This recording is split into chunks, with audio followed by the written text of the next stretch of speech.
Minnesota, California, and New York have said, no, we're not going to. Basically, they sent us corrective action that was just, it was ridiculous.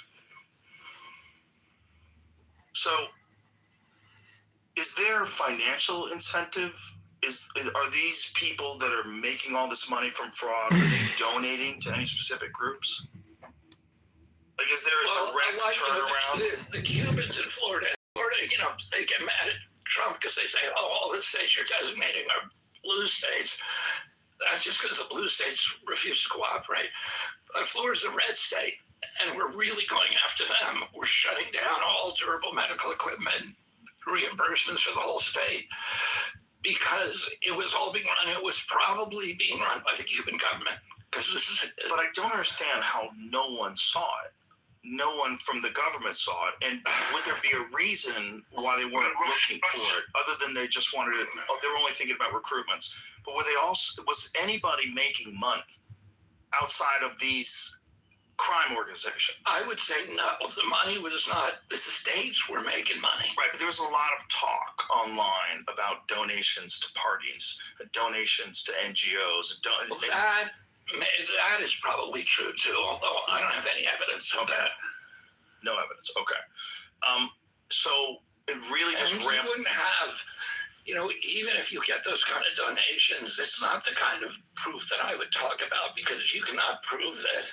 Right. That donation, motivated the bad behavior. But it really highlights how ideologically captured some people are. That because it's the right wing going after this Medicaid fraud, that somehow or another that fraud is okay, and that fraud's not that big a deal. That what's the all told number that's been stolen from this stuff if you had to take a wild guess? It's at least $100 billion a year. $100 billion a year, just from Medicaid and Medicare. That anybody would not want to stop that kind of crime because it's attached to the wrong party it just shows you how weird this country is right now. Yeah, listen, I was a Democrat my whole life. And, one of the things, and then what are you now? Now I'm kind of, first of all, it's illegal for me now to vote in any state. So I don't really have a party affiliation because, they challenge. I was a New York State resident. When I was running, they sued me and they said, oh, you don't really live in New York. You live in California. I said, yeah, but my driver's license is from New York. My law license is from New York. I have an address in New York. My car is registered in New York. My falconry license is in New York. My hunting license is in New York. My fishing license is in New York. And I intend to return to New York. And there were hundreds of cases, just black letter law, saying the only measure is if you intend to return there at some point. We got crooked judges, and they said, no, you're not a New York resident. I'd already said I'm not a California resident. I don't intend to stay there. So now I'm not, I'm not legally allowed to vote in any state. But, I saw this with the party. My father hated partisanship because he thought it was dishonest. And he said, he always told us you should vote for the man, not the party. Or, he said the man because at that time it was predominantly men. But I saw this when Trump, I grew up in a Democratic Party that was very anti-NAFTA. So it was against working people and labor unions. Then Trump said that he was anti-NAFTA. All of a sudden, the Democratic Party was pro NAFTA. And that's what turned my head the first time. And then, when I was, then I saw how and Trump questioned vaccines during the 2016 election. The Democratic Party was kind of a skepticism, and the concerns were spread evenly across the party. My uncle Ted Kennedy was very much on the side of medical freedom. And it was evenly spread, but as soon as Trump said that, it became part of the dogma of that party. And then, when I ran, we were, it was, one of the things I ran against was the Ukraine war. And the Democrats were always the anti-war party. as soon as Trump questioned that war, they became the pro-war party, and they invited the CIA director to speak at the Democratic Convention, and it just is. It's the party's only agenda is we hate Trump, and anything he says, we're going to do the opposite of it. And it makes me very sad for the party, and I don't think it's a sustainable way to operate. No, there has to be some sort of an appeal to people in the middle that left when things went crazy. Just let us know you're not crazy anymore. Let us know you've abandoned a lot of this crazy stuff. And also, like, recognize what's good for everybody, right? Hundreds of billions of dollars of fraud is not good for any of us, the whole country. So we should all be together on this one thing. Like, this is terrible. It's just stealing from your tax money, all of our tax money. Us, American citizens, we should all be united on stopping any kind of fraud. Forget about who's the fucking president and who's going to get responsibility for it, who's going to get the accolades. Like, who cares? Stop fraud.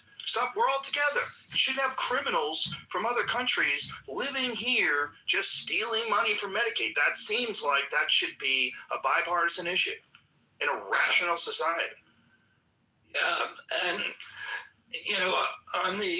I saw this, the craziness when we did the Tylenol findings, because the science is really clear that, and there are dozens. I read 76 studies over a weekend, and when we were looking at this, and the studies that support Tylenol safety are very weak, and they have huge holes in them. There's overwhelming science that says you shouldn't take it, particularly, it's okay normally. You shouldn't take it during pregnancy, and particularly the last days of pregnancy or in the perinatal period, perinatal period, which is immediately after pregnancy. You don't want to take it because the association with Tylenol usage at that point and neurodevelopmental disease is very, very high and pretty clear. And so we issued a warning. We didn't ban Tylenol. We just sent a letter out to all doctors saying, be careful about. We didn't want to ban it during pregnancy because, as bad as it is, it's the best thing. It's better than taking ibuprofen or aspirin. Why is aspirin? Because of Reye's syndrome. It has a clear association with Reye's syndrome, and they all have problems. What is that word, Reye's syndrome? Reye's syndrome, R-E-Y-E-S. What is that? It's, I'm not sure exactly what it does. Put that in our wonderful sponsor, Perplexity. And if you put aspirin use and Reye's syndrome, you'll see that. So is this just with pregnant women or with people in general? Pregnant, pregnancy or young children. Oh, well, so baby aspirin? Didn't they always used to have children's aspirin? Yeah, I don't know if they do it anymore. Reye's syndrome is a rare but serious condition causing sudden brain swelling and liver damage, primarily in children and teens recovering from viral infections like flu or chicken pox. Become very rare due to reduced aspirin use in kids. Wow. Aspirin. Yeah, I always thought of aspirin as like the most natural and healthy out of all those things that you take for pain. Oh, I think it is pretty safe, but it's avoid aspirin and what's that word? You say it. What is it? Salicylate containing meds, children and teens with flu, chicken pox, or cold. Use acetaminophen or ibuprofen instead. Vaccinate against flu and chicken pox and screen newborns for metabolic risks. So acetaminophen is the issue in Tylenol, right? Yeah. Because I read this terrible story about a lady who died during COVID because she did not from COVID, from Tylenol. She just kept taking Tylenol. Well, Tylenol shuts down your liver if you take enough of it. That's what happened to her. But what I was saying is, when we issued this warning, it was immediately condemned by the Democrats. Oh, here's Trump and Kennedy doing, weird science again. And then you had all of these videos, these viral videos on TikTok of pregnant women eating Tylenol. Yeah, to say fuck Trump. Yeah. It's crazy. I hope they didn't really do it. I hope they were pretending. Because that's so dumb. It's just so stupid. Why would you even want to risk that? Like, how is that not a thing that you just abandon all party affiliation and go, the health of my child, this is science. They're not saying don't take Tylenol. Like, you can still buy Tylenol. It's a good thing to know that if you take too much of something, it's bad. There's a lot of things that are fine if you take 1 or 2 pills. But if you're like that poor lady with COVID, you just keep taking it over and over and over again, you'll die. We should know that. It doesn't mean you shouldn't take aspirin or you shouldn't take Tylenol. But it just means know when to take it and when not to take it. And know how much to take. Like, that's all information that everybody should want to be out there. The fact that people want to connect that to Trump, and I'm going to take Tylenol while I'm pregnant. Like, oh, is this what? Like, imagine the aliens watching us and going, they're not ready. They're not ready for sophisticated time traveling technology. These fucking dopes. Like, what are they doing? They're fighting over nonsense. You know, and it's like, it's all heavily accelerated by social media. Yeah. Yeah, I mean, the algorithms just amplify that polarization. Yes. They're just telling you what you want to hear and validating your worldview all the time. And also just outraging you all the time. I've been off it for a while now, and it's like it frees your brain. Wait, if you were locked up at any Illinois juvenile detention center, like Cook County, the Audie home, or anywhere else in the system, a global settlement may be coming in 2026. Stay informed. This could matter Illinois to you. staff allegedly engaged in inappropriate behavior towards inmates. Now more than 600 lawsuits are already filed, just like the Catholic Church and Boy Scouts case. What if my story doesn't count? Most people never file because they think their story doesn't count until it's too late. Once the final lawsuit is filed, the door slams shut forever. It takes just 60 seconds, 3 questions. That's it. Do nothing and you get nothing. Act now and it could change your life. I almost missed it. Don't make the same mistake. Click now. Once this page disappears, so does your chance.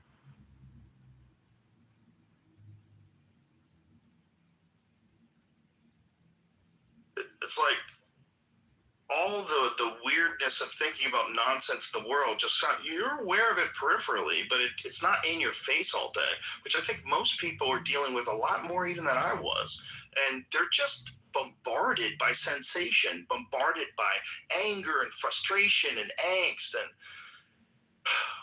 it kind of liberates the darkest impulses of the human spirit. I mean, I don't use it either, but I post stuff. But, if I started reading my comments and take them seriously, it's terrible. I genuinely thought when you joined forces with Trump and then Tulsi did as well, I was like, okay, maybe this will unite us more and make more people realize that there's a lot of people that are being left out, that are in the center of all this, and we can all come together and work together. That's what I thought naively. Obviously, once you guys got in there, it was you guys were MAGA and like health is bad and don't stop the dies. Like, no matter what it was, people were ideologically opposed to you being correct about anything because now you're connected with Trump. So it's like I was watching liberals, the people that are always worried about food ingredients, just dismissing all of this talk about preservatives and glyphosate and red dye and all these different things. And it is just an ideological thing. Yeah. It's dogma, and it's tribalism. It's these connectors in our brain that evolved over millions of years. Yes, living in these little tribal communities, and now you've got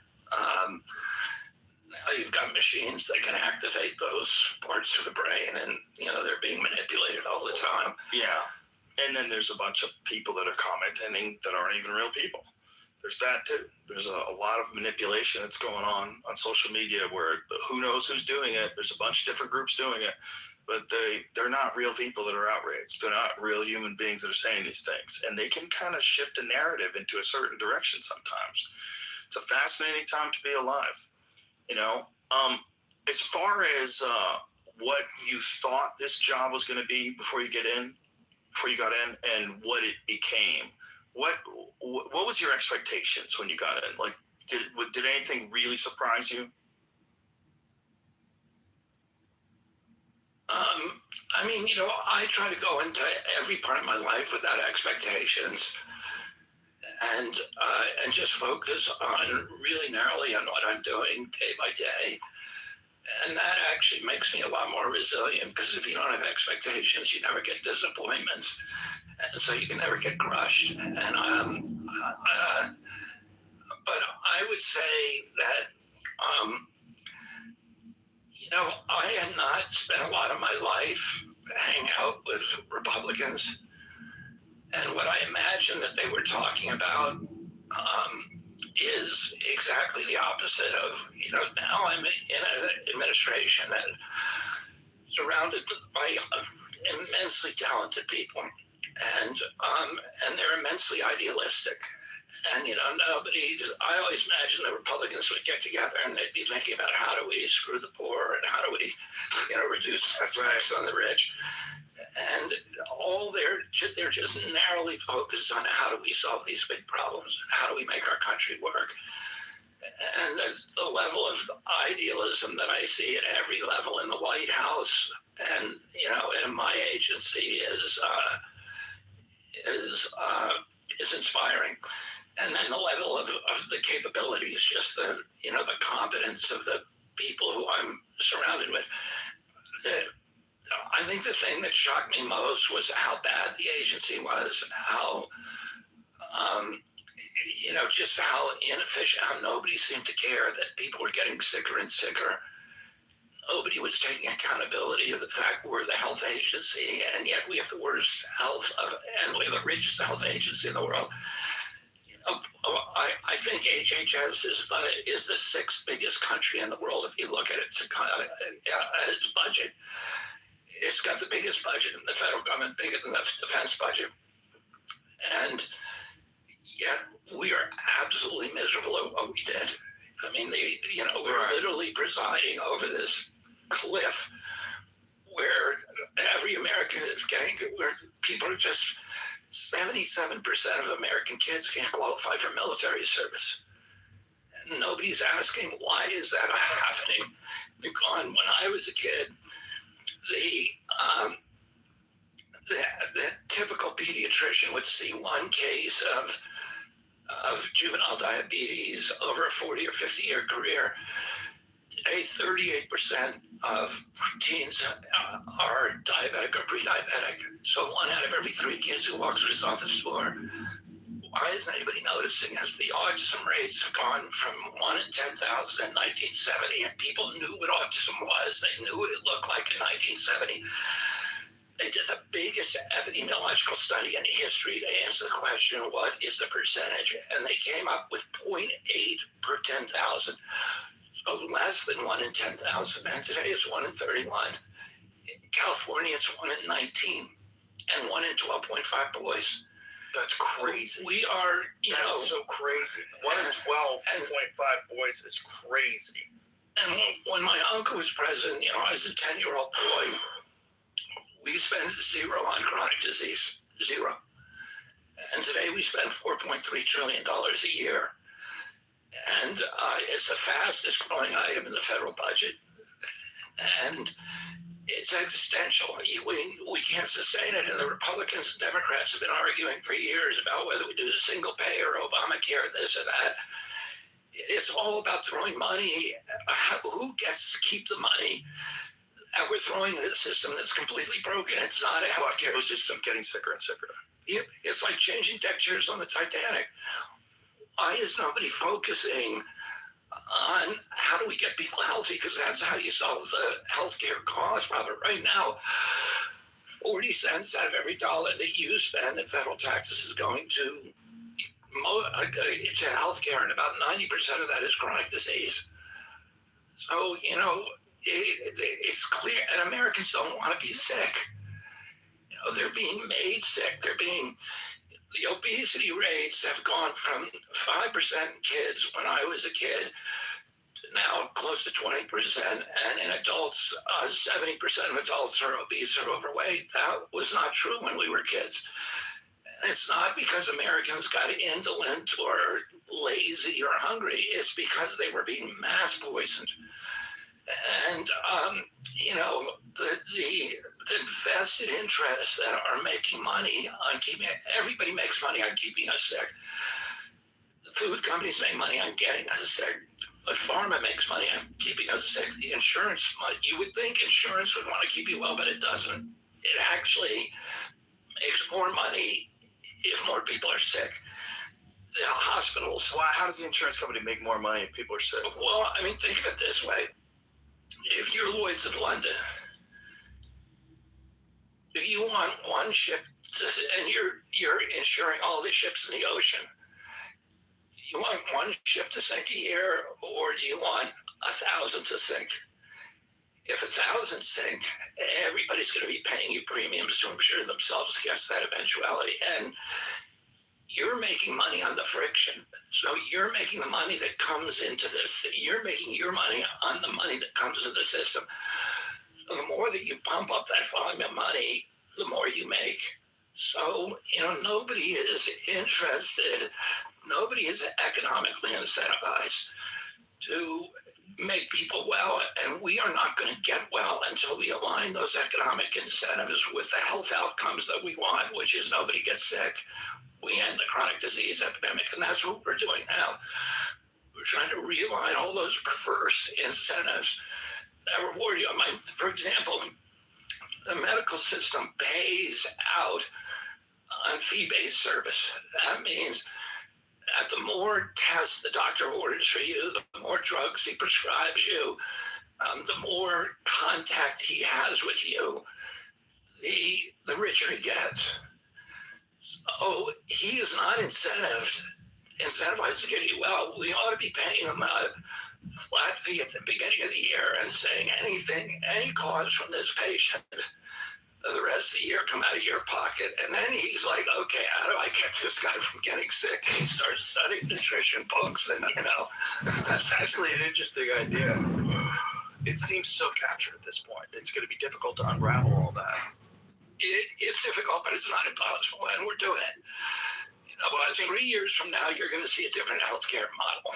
I think talking about it has a big impact, because most people are just not aware of how the whole system works and what is actually wrong with it. Most people just hear about it. Healthcare, people are sick, they need healthcare. Why would they cut healthcare? Cutting healthcare is bad. That's what they would just immediately think.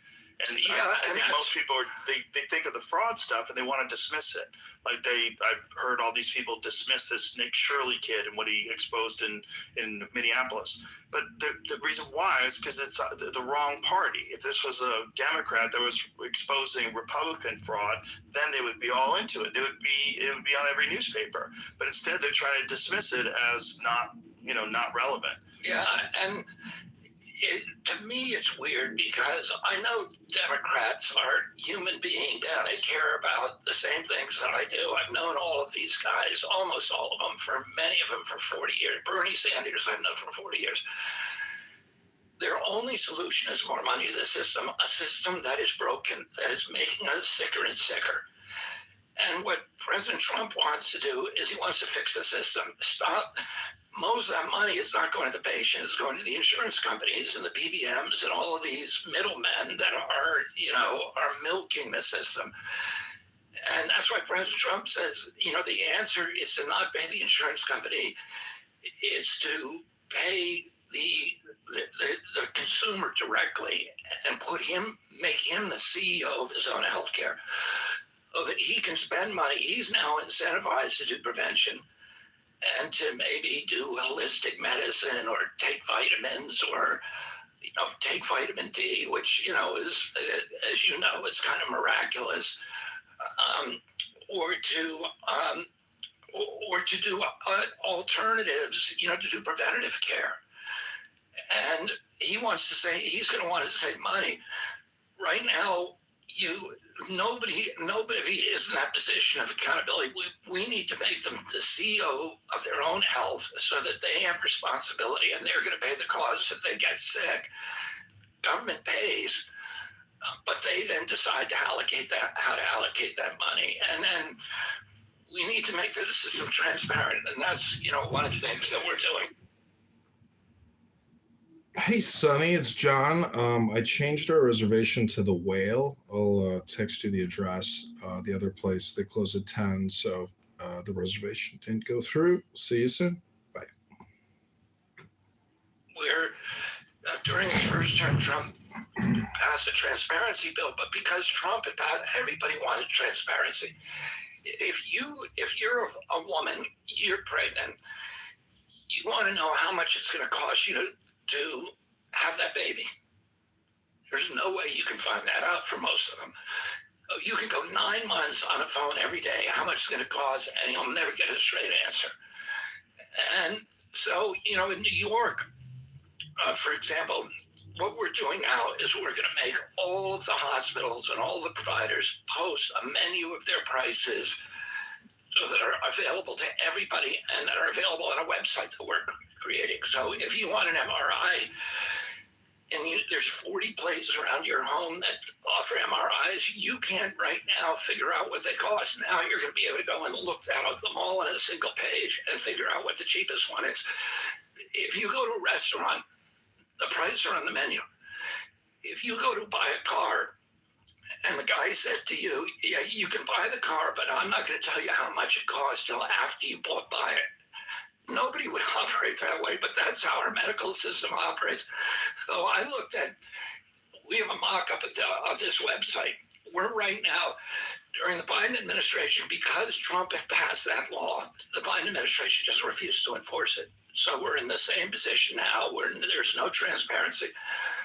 We're changing that now. We've sent out over 1,000 letters to hospitals, warning letters. That says you got to post them right now, and we just finalized new regulations. If they don't do that, they're going to pay a huge fine. So I saw the mock-up of the website, and I asked the question, how much does it cost in the hospitals within a mile of Manhattan to have a baby? One of them was, there were about 30 hospitals that you guys could visualize on one page.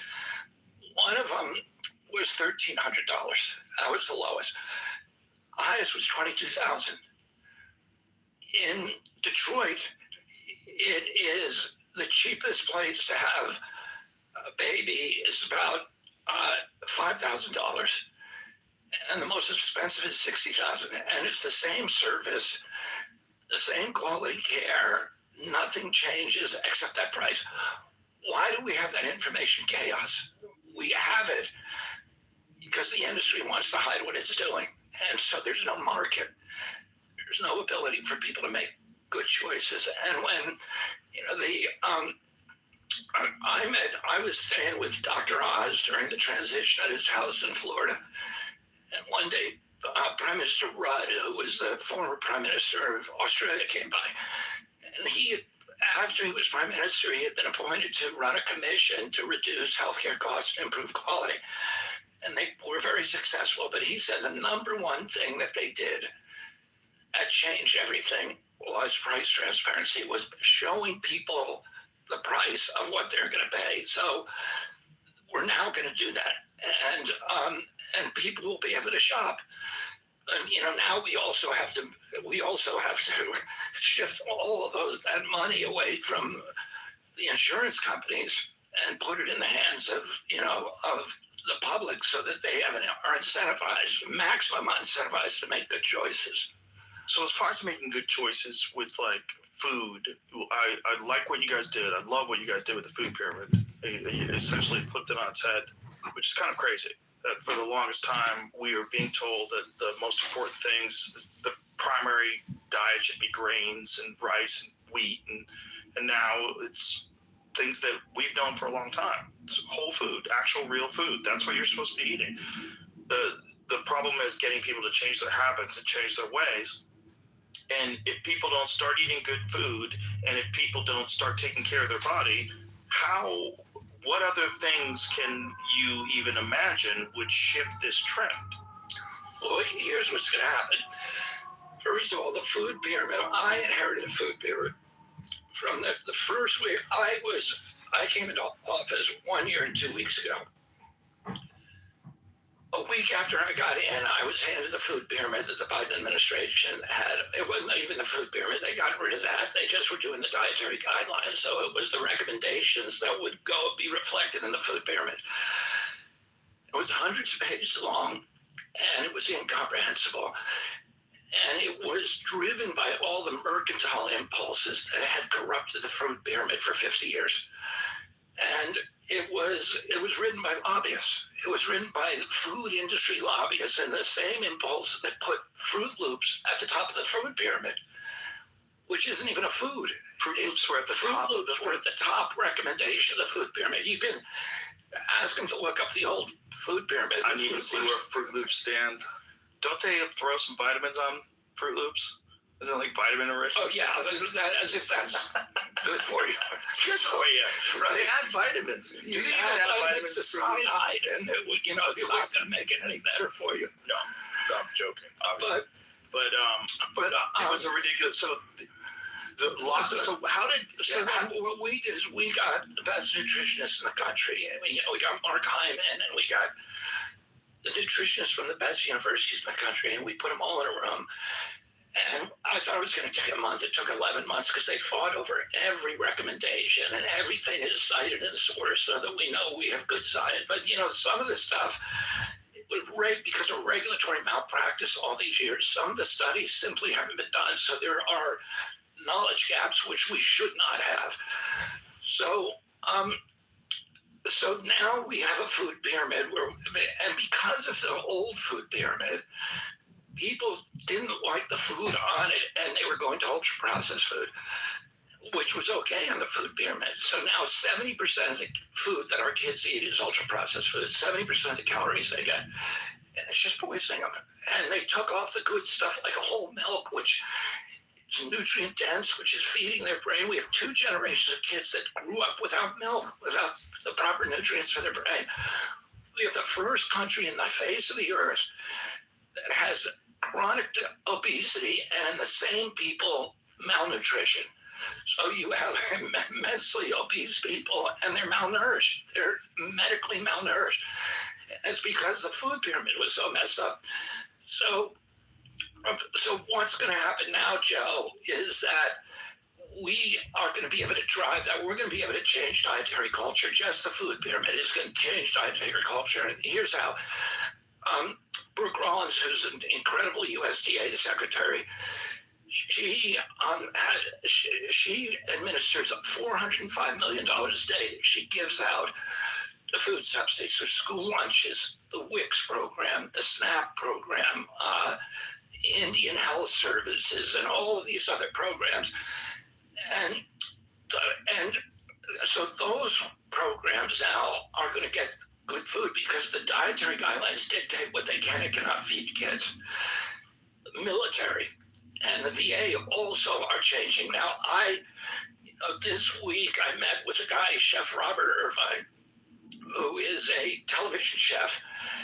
He's been hired by Pete Hegseth to come in and change all the military meals. Military, and he's already on 5 bases. By the end of this month, he'll be on 20. What he's done is the food that we give our military is so bad, they won't eat it. So they're going out and they're spending their money on fast food. And fast food is not cheap. A Big Mac meal costs $12 to $14. It's not a cheap meal. You can get a really good food for that price. You could feed yourself the whole day for that price with good food.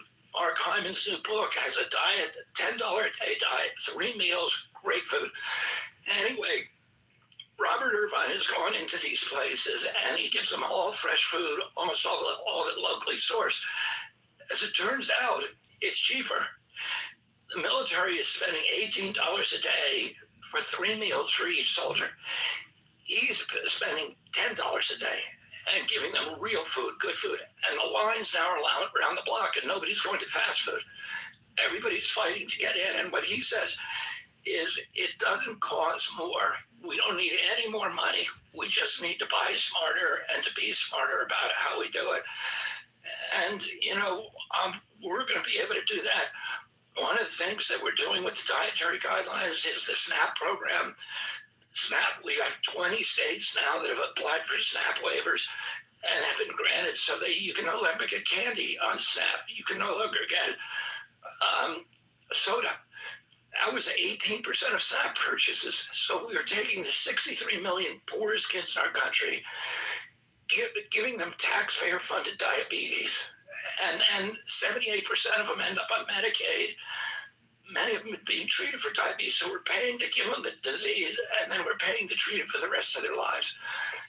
And we're changing that, and one of the things that Brooke is doing is she's going to require that any retailer that accepts food stamps has to double the amount of real food in their establishment. We're working with farmers, we're working with entrepreneurs to make sure every American can get high quality food that is affordable. I don't know how anybody would be opposed to that. That all sounds fantastic. It's weird that they are. How could you, the way you just laid it out, how could anybody be opposed to that? That all sounds great. I mean, what the Especially for the Democrats, soldiers. The fact that they were getting terrible food that they didn't want to eat is just, that's really offensive. Yeah.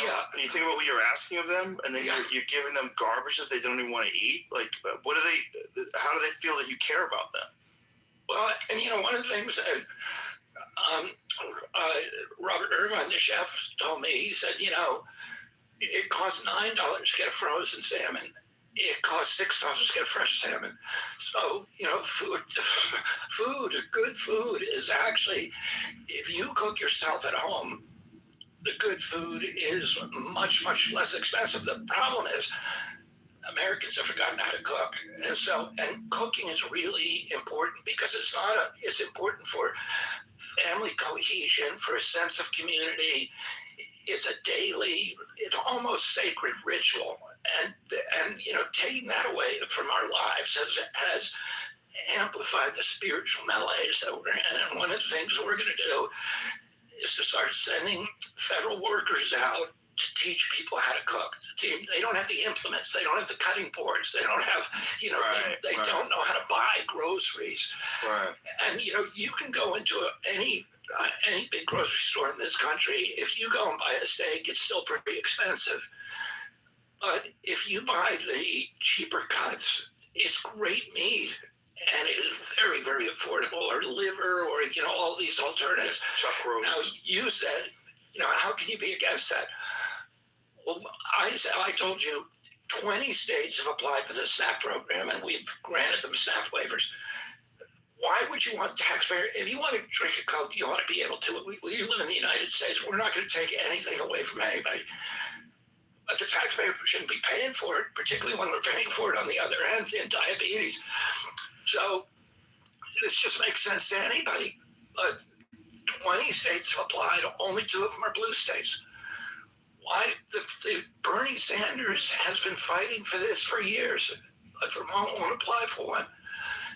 And it's all partisanship, and they're putting their hatred of Donald Trump ahead of their love for their own children. And until we learn to stop doing that, the healthcare in this country is not going to improve, at least in those states. So what strategies, if any, could you ever imagine that could be implemented that would kind of unite people on these things and get them to stop being so partisan about one of the most important aspects of being a human being is staying healthy. It's like love and health. Those are the top ones that we all want.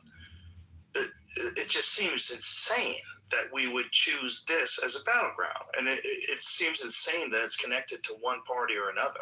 It shouldn't be. We should all be united on at least this. And I think if people were a little healthier and they were a little more fit, they'd probably have a lot less anxiety, probably a lot less conflict when it comes to political disagreements. Things could probably be worked out more amicably, especially among friends. It's like having good health improves virtually every aspect of your life. Yeah, I mean, I would for say, everybody.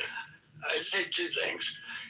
The food ties directly into your mental health. Yes. And we now know that it's so well documented that there's a gut-brain connection, and that, depression, ADHD. Chris Palmer up at Harvard is reducing the symptoms of schizophrenia simply by changing people's diets, using a keto diet. There are Dramatically, like what kind of percentage? losing 30% of their symptoms. Really? Just from ketones? From keto. What about, have they done And then anything with the like... same thing is true. I mean, there's a big paper about to come out on losing a bipolar diagnosis, kids who lose bipolar diagnosis simply by changing their diet. We know that ADHD is driven by all these food dyes and stuff, and that's very well documented. There's all of these, you go on the internet and you look for studies that show what happens when you change the food in prisons and juvenile detention facilities. And they'll put it in one wing of the prison, they'll put good food, and then they'll put the standard food in the other. And the level of violence goes down by 40, 45, 50%. The use of restraints in juvenile detention facilities goes down 75%. The number of incidents dramatically drops. And so it's a public safety issue in the prisons. And, I've been meeting now with all the prisons. Prisons have a real problem because the state prisons are allocated 60 cents a day to feed the prisoners. And it's all, for them, it's all about shelf life. So they're just feeding them the worst kind of poison that you could possibly, it's all just chemicals. Oh my God. But,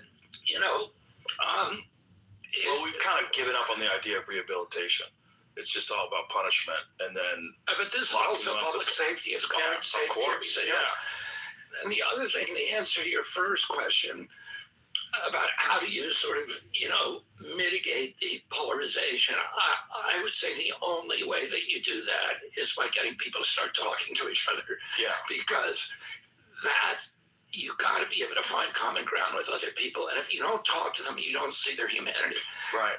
And, that's one of the things that you do that is so great, which is you bring a lot of people on here who you disagree with, and you have a civil conversation about them, and you show your curiosity about them, and you get to hear their rationale. And a lot of times I'll listen to somebody on this show, I'll say, I don't like this guy, and then I'll listen to his rationale, and I'll think, oh, actually he's making a lot of sense.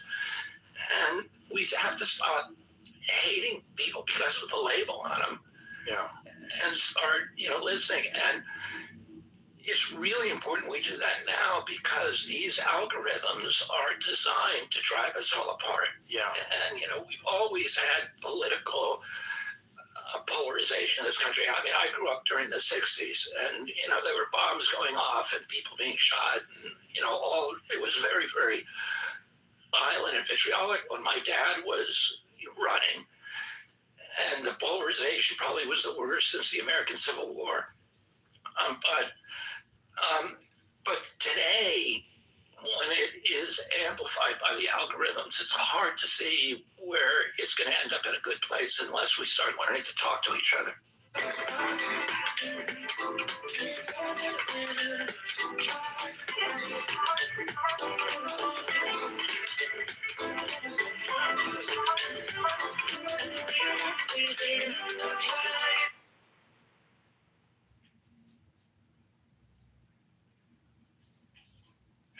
It's not just the algorithm. It's also the method of communication. When you're only talking to people through like angry tweets back and forth with each other. You were saying like sit down and talk to people. No one's doing that anymore. Very few people. There's a few FaceTime conversations going on. You see your friends if you go out with them. People are not talking that much anymore, and they're not sitting down and talking. And when you do, everyone's distracted. Everyone has their phones out. Everyone's checking text messages.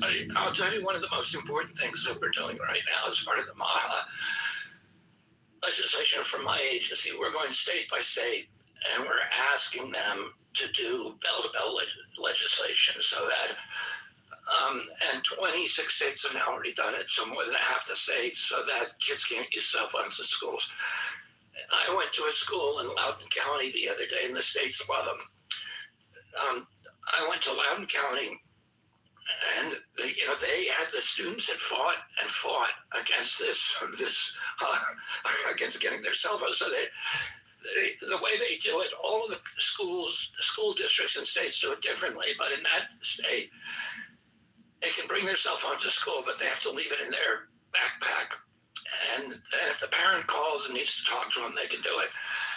But I walked into the cafeteria, there's 600 kids in that cafeteria, and they're all talking to each other.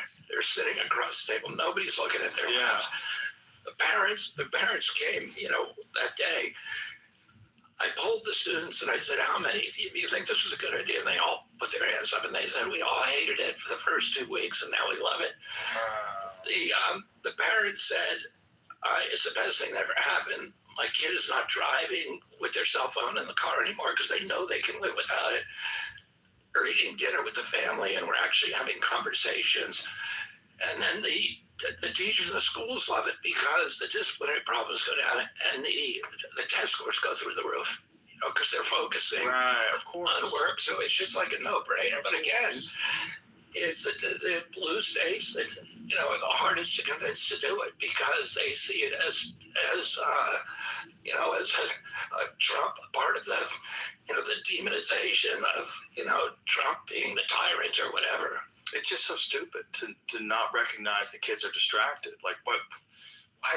It's just one of those things. Like, why does that have to be a right or a left issue? It's stupid. This is a United States issue. The best way to have a group of people that succeed in this world is make it as clear a path for them as possible. And as soon as you allow them to use their phone all day, it's too addictive. Yeah. No one can put them down. No. You're going to lose 30% of your concentration or more, easily, I would imagine. The fact that would be a partisan thing is just nuts. It just shows how goofy we are. I don't know how you get people to talk, though. I mean, other than,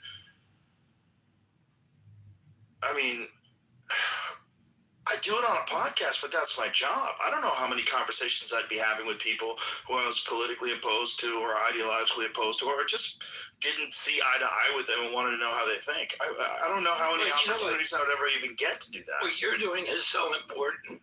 And now, there's 1,000 people imitating you. Many really good podcasts. But it's teaching people to have conversations. You are the best teacher, mentor on that, and people admire you. So I have 7 kids, and they grew up with devices and stuff. And I would look, I'd slap them out of their hand, and also they couldn't concentrate on long points, conversations. They're like, get to the point, like, I only got 5 seconds. You got to make your point. And then I see them sitting for 3.5 hours and listening to a Rogan podcast. That was a cultural phenomenon. That was a cultural change. This generation of kids, I have so much hope for because they grew up with that. And, they want it. So I do have a lot of hope that we're going to be able to do this. And then, I think Charlie Kirk did that too, as an example to a lot of those kids. Because whether you agree with him or not, and he had very strong opinions that people, consider terrible. But the one thing that he really did is he talked to people he didn't agree with, and he always gave them the microphone and allowed them to amplify their voice. And then he had a civility, and he talked to them, and he used logic a lot of times destructively, but not in an angry way. And so I think, he was teaching people how to have conversations again. You're teaching people how to have conversations again. And it's, I think that's, one of the big hopes that I have for the future, that people learn to talk to each other with people with whom they disagree. It would be nice, but there's also a real genuine problem today in the marketplace of outrage that a lot of people, a lot of their podcasts are just focused almost entirely on outrage and of like having arguments and screaming matches with people, putting people down and not having civil discourse, but trying to win, trying to dominate someone in an argument, trying to squash people. And I guess in a sense, some of that is really good because it exposes bad ideas, but it just encourages that kind of discourse where if someone's ideologically opposed to you, they are the enemy and you want to destroy them. And I'm like, okay, they're just a human being. Like, find out why they got to where they are. That is a different perspective than you have, and why you got to where you are, and try to figure out if there's some middle ground in there. Like, what do you believe? Like, why do you believe that? And find out why, and ask them, and don't cut them off. Let them talk. Let them express themselves. Help them if you can. Try to figure out what makes someone actually think, instead of just thinking that your ideas are a part of you. They're just ideas. Like, they're not you. Like, some ideas you can hold in your mind and they're bad for you. They're bad. You haven't examined them. You're acting on them like they're doctrine. And then you're stuck with that idea because you've already espoused it so many times. You don't want to be a flip-flopper. And some people get mad. And you get this weird cycle of shitty communication, and nobody ever breaks out of it, and nothing ever gets done. And there's no common ground is ever achieved. And the only way you're going to ever break that is to stop talking to people like that. You gotta just talk to them. Instead of talk to them like they're the enemy, just talk to them like they're a fellow human being about some ideas, and just treat them with respect. Talk to them like a person that, in any other circumstance, maybe even could be your friend. Just talk to them. People can do that. It's possible. It just takes discipline. You have to learn how to do it. Took me a while. Took me a long time to learn how to talk to people better, but it can be done. And but it's technique. But as prevalent as that kind of vitriol is in the podcast world, right? It is incomparable to what's happening on television, because there are no conversations on television. Right. That's more what I was getting at. Honestly, is there's some shows that do that, but like some of these CNN shows, it's just these crazy ideological battles. And yet also, guys, pro tip. You can't have fucking 6 people at a table all yelling out for 7 minutes. You don't have enough time to get a real point across, and it becomes a battle of like who's got the best prepared sound bites or who's got the best snarky quip. It's stupid. It's a stupid way to talk about things. I mean, Cheryl went on The View. Yeah, The View. And it was that. It wasn't like you say, like, let's have a congenial conversation with people and allow them to express themselves and to be fun and funny. And yes. Yeah, well, just have a conversation with someone. If you disagree with them about certain things, like they disagree with her, it would have been far more productive to have a one-on-one conversation instead of this gaggle of hens squawking all at her. It's just like you see it over and over again when they oppose somebody. It's like they're all chiming in, and it's just not the way you could ever like thoroughly cover a subject, and they're limited by their format. That format is very limiting. It's a shitty format where you go to a commercial at predetermined times, period, no matter what. Like, maybe you got a little leeway here or there, but you've got to get that commercial in. And that's crazy, because if you're in the middle of talking, a lot of points take a long time to flesh out. Like, just think about all the stuff you just explained about Medicaid. Imagine if you try to do that, and you can't do it. And they would try to stop you. You're too in the weeds. No one's going to pay attention to this. It's like, I don't think that's true. And I think we've learned that because of podcasts, because there was no production, there was no executives, there was no one there. People were just putting on a webcam and talking. And so we realized, like, well, people actually do like conversations still. They just don't get a lot of them, not real ones. You get interviews where someone has like a sheet of questions. You get where someone is, playing a role. You're playing a role of a person who interviews people. You don't really give a shit about what this person has to say. But people do want connection. They still do.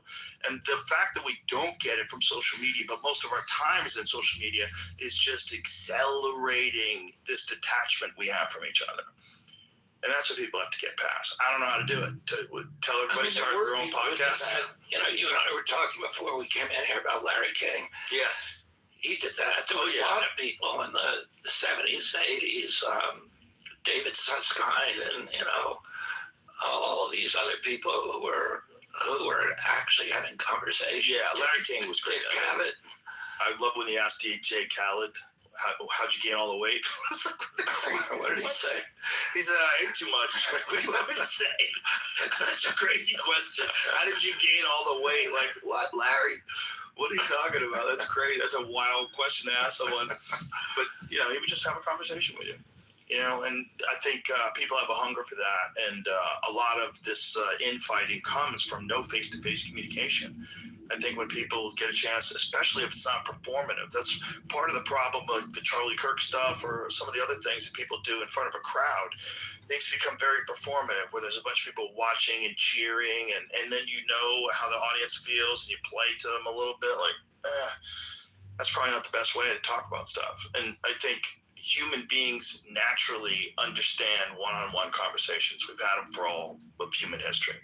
So when you get a chance to hear people talk one-on-one for hours at a time, it expands your understanding of the world. Like, now I know how you feel about things. I know, at least for this brief 3-hour conversation, I get more of a sense of how you approach things. And then people put that into their own mind and go, maybe I should approach things a little bit differently. Maybe I should think about things a little bit differently. And we miss that. We're missing that. And social media robs you of that. It gives you the exact opposite of that. Yeah. Pain doesn't care who you are or why you hurt, but pain can be mastered if you know the way. Fight back with Tiger Balm's legendary herbal power. Trusted for over 100 years, our proven blend of camphor, menthol, and essential oils tames pain with the strength and speed of the tiger, so that you can rise above pain and get back to living. This is the way of the tiger.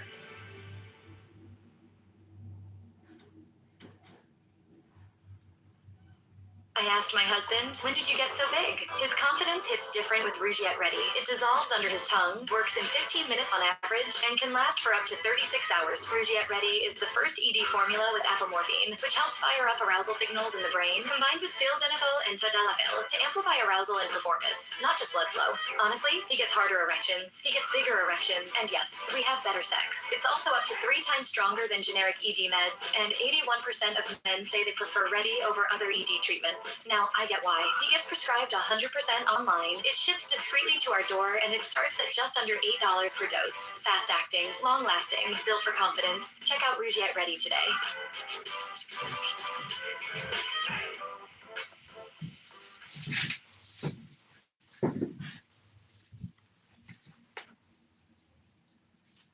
I mean, what Charlie Kirk was doing, you're right. It was less of a conversation and more of a. Sometimes it was like in the ring. It was like being in the ring, but it's a lot better than what's happening elsewhere, which is just blanket censorship of people and not any willingness to just shutting people down and canceling them. Yeah, 100%. Well, that's another weird thing that's a Democratic Party impulse, because it was the opposite of the Democratic Party I grew up with, which was unafraid of any debate. My uncle, my father said we should be able to debate, we should be able to win these debates in the marketplace of ideas. If we can't, then we need to examine ourselves. It was a core tenet of the Democratic Party. Yeah. And, the unfortunate shift in that, it's just like, I remember during the Bush administration when the FCC was going after Howard Stern. It was this huge thing that they were trying to close down Howard Stern because Howard Stern was very critical of Bush. And it was like he was the guy out there fighting for free speech, and they were getting fined like enormous fines for things that he had said, they deemed to be obscene, and that was a right-wing thing. And we always thought of it as a right-wing thing. And when you see what's happening today, just like the wanting silence of your political opponents is the dumbest way to cut off your own hand. It's so dumb, because if you can't see that this could be used against you if someone else gets into a position of power, if all of a sudden some enormous right-wing corporation buys these social media platforms and only pushes right-wing agendas and silences all left-wing agendas, like, do you know how fucking crazy that is? To just give that kind of power willingly to an anonymous group of people that you supposedly align to because you're in the same tribe, it's the dumbest thing ever. And the fact that people on the left weren't outraged when they read the Twitter files and found out how much involvement there was in silencing real information and removing people who were from Stanford. The White House MIT. ordered me to be removed from Instagram. I lost 1 million followers. Insane. 37 hours after he took the oath of office, swearing to uphold the Constitution, they were ordering Mark Zuckerberg to take me down. And then you look at what's happening in England now. People going to jail for Twitter posts. 12,000 people this year. 12,000 in the last year. And this was when the Magna Carta was, written, and now it's just a dictatorship. Well, they got rid of trial by jury, except for murder and rape and a couple other things.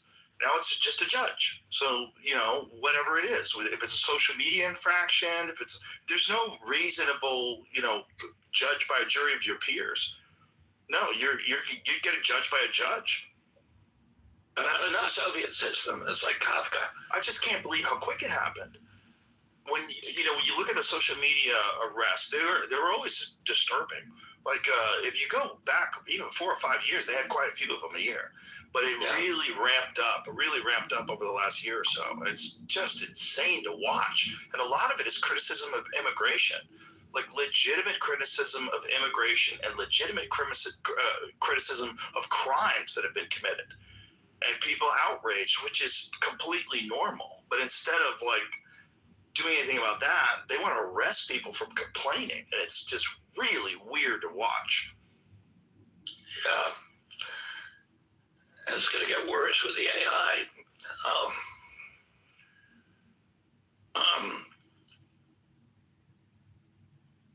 It's scary. Well, it's just strange that they couldn't do anything to stop that from happening, and that anybody that's reasonable would be willing to let that happen because their side is imposing it. That seems like an existential threat to all critical thinking, all communication and debate. As soon as you start arresting people for opinions, that's crazy.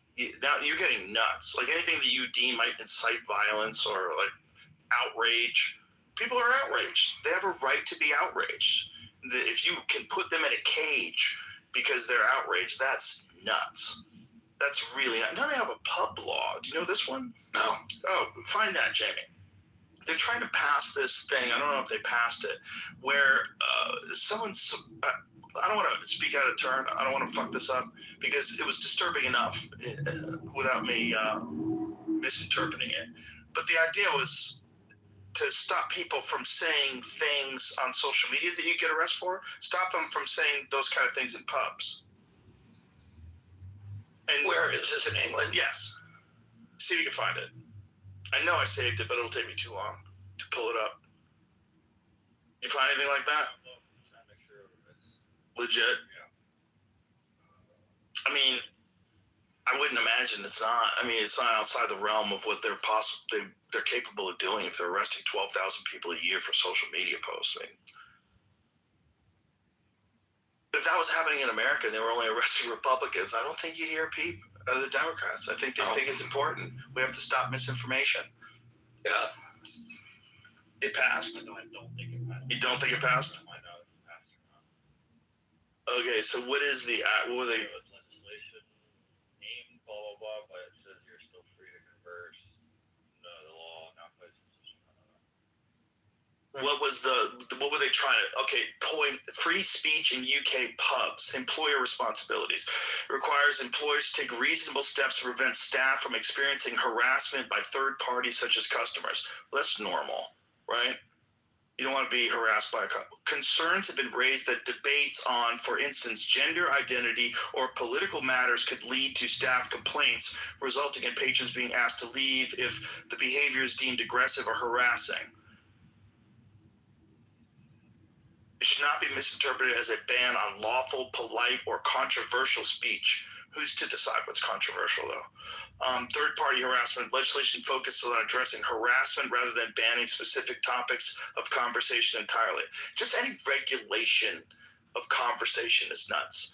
If it's one thing you're harassing the staff or... I've never known a pub owner who would allow people to come in and harass his staff. He already has an economic and management incentive to not allow that. It's not the kind of thing you need to legislate. But to say that someone doesn't feel safe if people are having a civil conversation about gender identity, you don't feel safe if you work there, and that you're getting harassed by people's opinions that you don't agree with. Well, that's where things get weird, because then as we've seen, there's a lot of people that get really triggered about a lot of things that are pretty normal for most folks.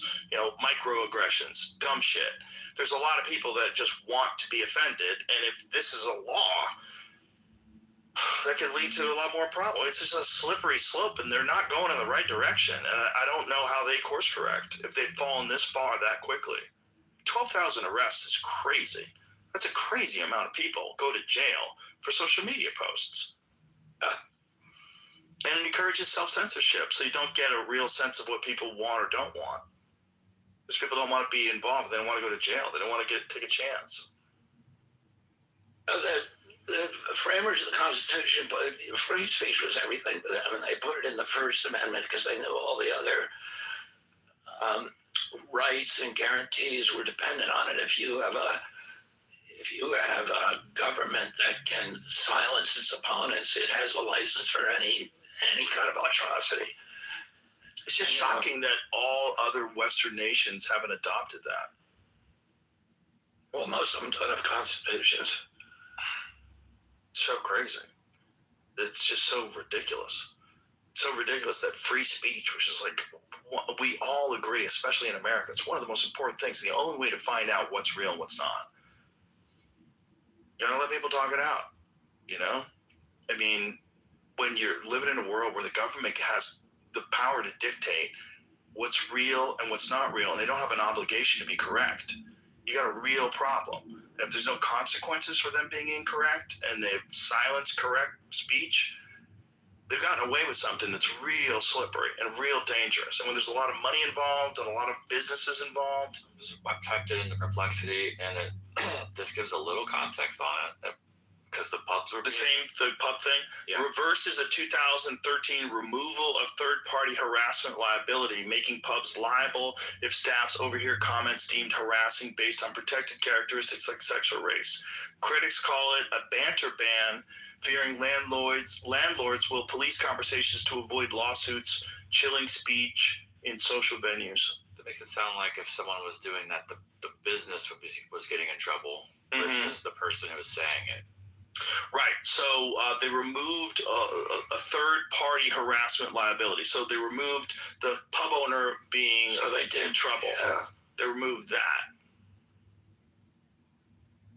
It says it passed. When I was looking it up, it said it passed a couple months ago. So that makes pub owners liable again. So removed a 2013 removal of third-party harassment liability. Made them liable. I think it's back to reverses that. Reverses making them liable. No. It reverses the removal of the third-party harassment liability. So they removed the liability, now making pubs liable. So it now makes them liable if they overhear comments. So what this does is it encourages the pub itself to censor people, which makes sense. I mean, if you all of a sudden can now sue a pub that you went into and you didn't like this conversation about gender identity that was taking place next to you, you have the basis of a lawsuit now. Yeah, so now the incentive is the pub owner to go out and police all the conversations, so that if anybody crosses the guardrail, the pub owner now has to go in and interrupt them, which is not a good thing. If you weren't a charitable person, you could imagine that there's certain groups that would have people go to places, have conversations, and set up a lawsuit. Yeah. You could commit fraud. If the pub is liable, you pay some kook to go in there and start yelling about transsexuals, and then next thing you know, you collect the lawsuit. That's not outside of what I think a shady person would do. If you think about what you've just talked about with all the Medicare fraud and all the other fraud that we know has happened in the world, this is a giant loophole. This is a giant loophole for people to come in and sue people and silence everybody's speech. And the fact that this is not being recognized it's very disturbing that people don't understand human behavior. Very weird. They're willing to accept this kind of stuff.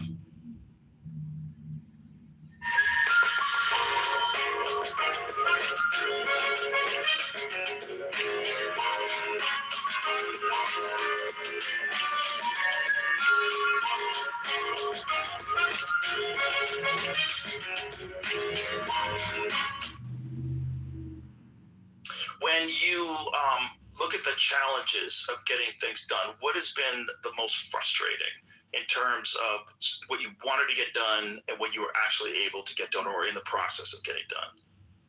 I mean, I've been surprised by how much President Trump has supported me on this stuff. Because I'm going after the biggest, the big pharma, big insurance, big food, and these have all been, those were all taboos for every administration, Democratic, Republican. There was little incremental things that you could do under Democratic administrations, but nothing like this ever happened. The agreement we made with the pharmaceutical industry could not have happened under any other president. The MFN agreement, the most favored nation, and the way that worked is, we've been paying for the last 40 years the highest price in the world for medicine, and so we have 4.2% of the world's population here, and over 70% of pharmaceutical profits and revenues come from the United States. Why is that? We do buy more drugs than anybody, but it's because we pay higher prices. We pay 2 to 3 to 5 times what they're paying in Europe. For example, and President Trump likes to talk about this, Ozempic, the list price was $1,350 in America. You could buy the same drug in any pharmacy in London for $88. And it's made in the same factory in New Jersey.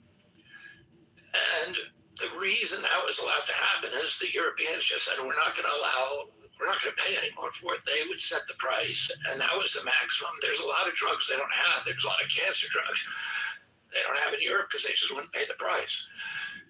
And so President Trump, every president has vowed to stop this. Clinton tried to stop it. Obama, Bush, all of them tried, and Biden all said, we're going to get rid of the MFN price, and none of them did anything on it. And President Trump literally called me sometimes once a day, called late at night, 11:30 at night, and, say, where are you on MFN? And we ended up getting it seemed to me even, it seemed insurmountable. But he said, I'm going to use tariffs. I'm going to force the Europeans to raise their drug prices. And because we had enough leverage on the pharmaceutical companies because of our Medicaid, Medicare programs, we could pretty much force them to lower their prices. But it would put them out of business. So, and he didn't mind. He wants us to continue to be the center for innovation in this country. And he also wanted the companies reshore all their production so that we're making all the drugs here and they're not making it elsewhere in the world. And so we sat down with them for months, and we came to agreements with 16 of the 17 pharmaceutical companies. Now Americans are getting the lowest prices in the world. If somebody lowers the price in Europe, we get that price or lower. And people can get that today on Trump RX. They can go for the most popular medications and get the cheapest price in the world. And not only that, but the pharmaceutical industry, because we gave them certainty and because President Trump forced the European countries to raise the price that their citizens pay for drugs, the companies actually did well. They increased stock values by $1.3 trillion among them. And they've all agreed to onshore their production. So Lilly is building 6 plants here, new plants, including one of the biggest API facilities in the world. As the API are the pharmaceutical ingredients that we ran out of during COVID. We need to be making them here because otherwise other countries can blackmail us. Pfizer, Merck, they're all building big facilities here, and drug production is now going to come to the United States. We are going to be the center of the world in terms of drug production. Oh, and those negotiations were very, very tough, and they were extraordinarily complex. We have a really good suite of talented individuals, high caliber individuals who've left billion-dollar businesses. One of them is a guy called Chris Klump, who's immensely talented.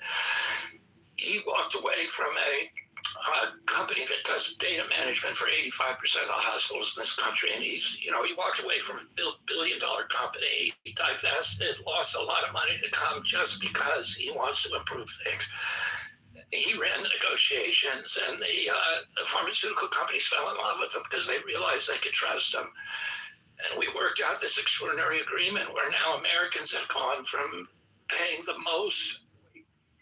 If you were locked up at any Illinois juvenile detention center, such as Cook County, the Audie Home, or anywhere else in the system, a global settlement may be coming in 2026. Illinois staff allegedly engaged in inappropriate behavior towards inmates. Now more than 600 lawsuits are already filed, just like the Catholic Church and Boy Scouts case. What if my story doesn't count? Most people never file because they think their story doesn't count until it's too late. Once the final lawsuit is filed, the door slams shut forever. It takes just 60 seconds, 3 questions. That's it. Do nothing, and you get nothing. Act now, and it could change your life. I almost missed it. Don't make the same mistake. Click now. Once this page disappears, so does your chance.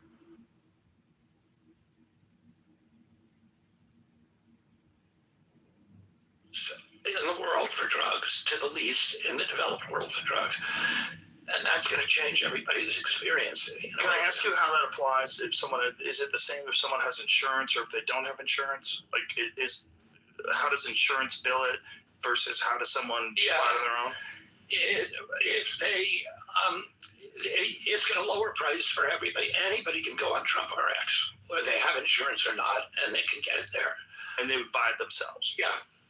And so it'd be at a substantially lower price than they would have had in the past. Exactly. If they buy it themselves. But what if people are just getting it through insurance? Do they get, then does insurance lower it as well? Or the copay is lowered. Okay. And, we had the first woman to buy a drug on it. The first customer was a woman who has been trying for years to do IVF. And the drug cost $4,000. And now I think it costs, something like $600. Really? So it's going to allow, women, 1 out of every 3 women in this country does not have as many children as she wants, and she can't have more. And IVF is going to be really important because our birth rate just dropped. I mean, dramatically this year. They dropped to 1.75. So, yeah, people don't understand that. We've had a few conversations on this podcast about population decline, and most people are not aware of it. They just see how many people are on the highway. They think we're overcrowded. They don't understand this replacement number that we're going to need unless we want our population. The U.S.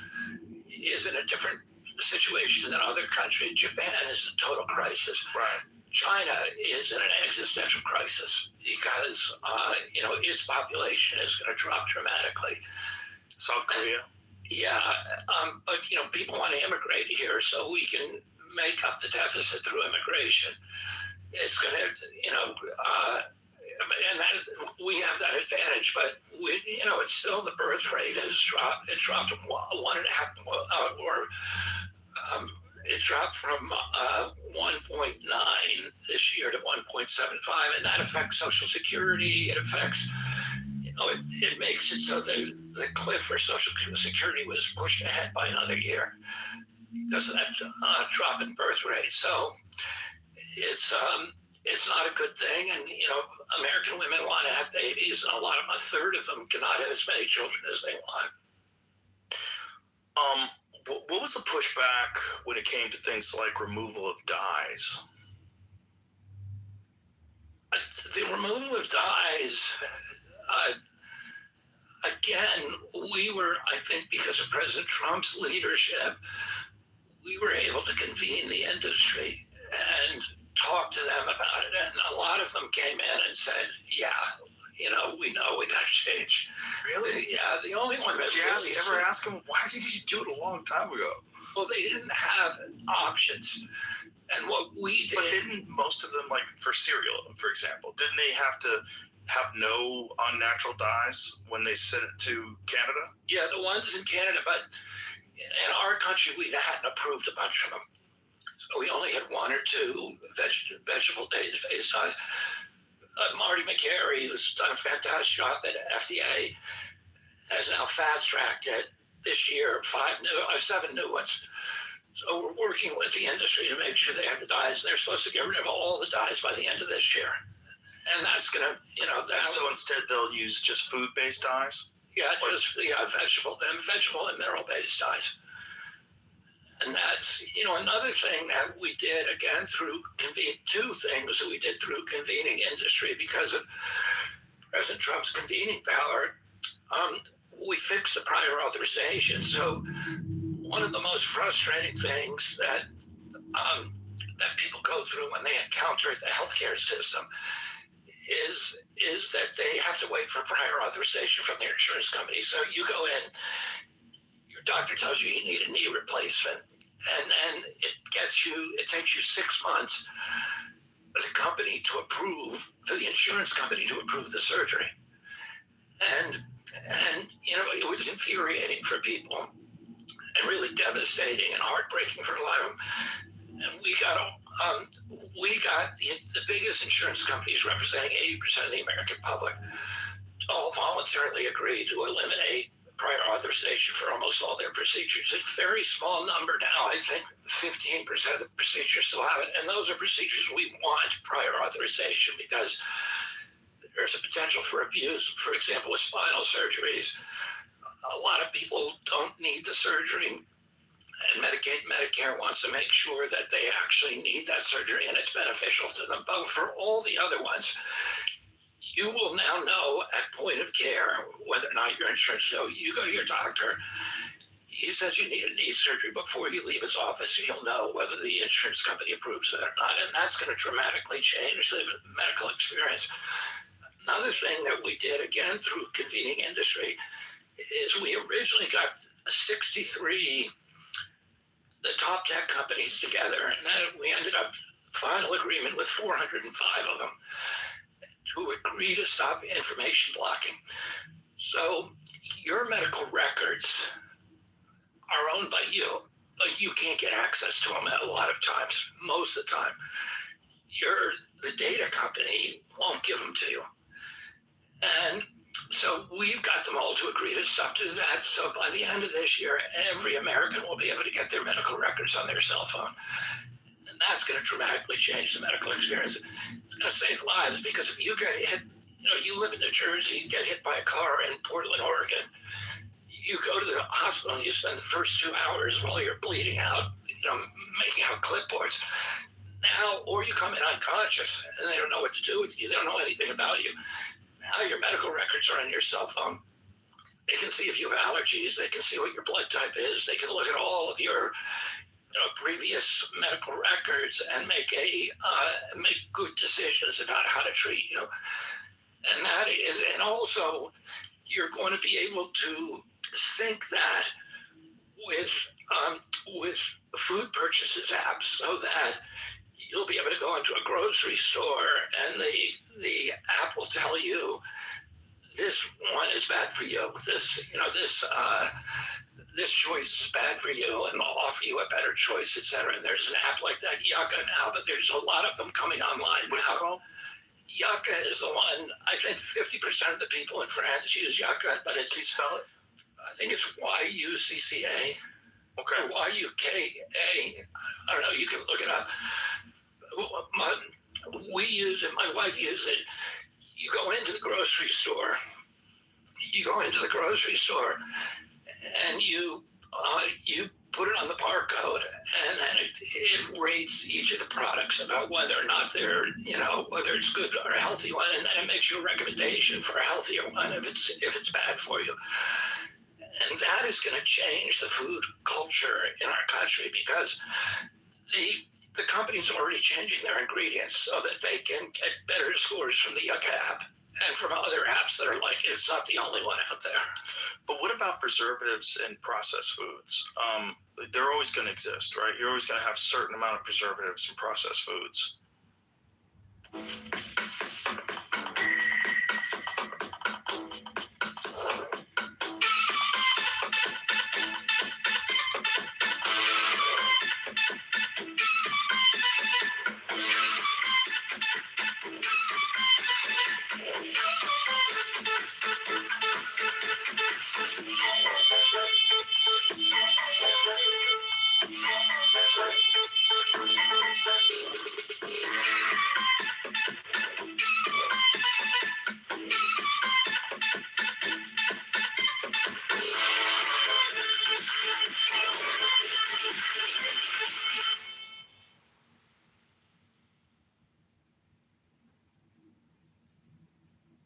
Sometimes those little blue pills, they don't change anything. That's because they only work on blood flow. If the brain isn't aroused, passion still feels flat. So what's different then with Blue Chew Gold? It works on both blood flow and brain chemistry. Performance and passion, finally together. That's what makes it feel so different. Well, that explains why you've been glowing lately. Exactly. And they've got 10% off and free shipping right now.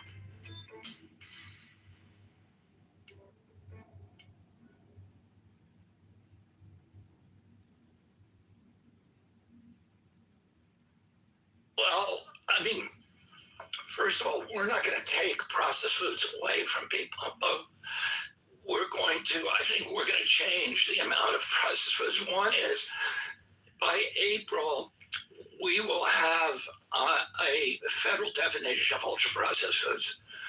First time in history. And as soon as we do that, we're going to do front of package food labeling. So every food in your grocery store will have a label on it. It'll have maybe a green light, a red light, or a yellow light, telling you whether or not it's going to be good for you.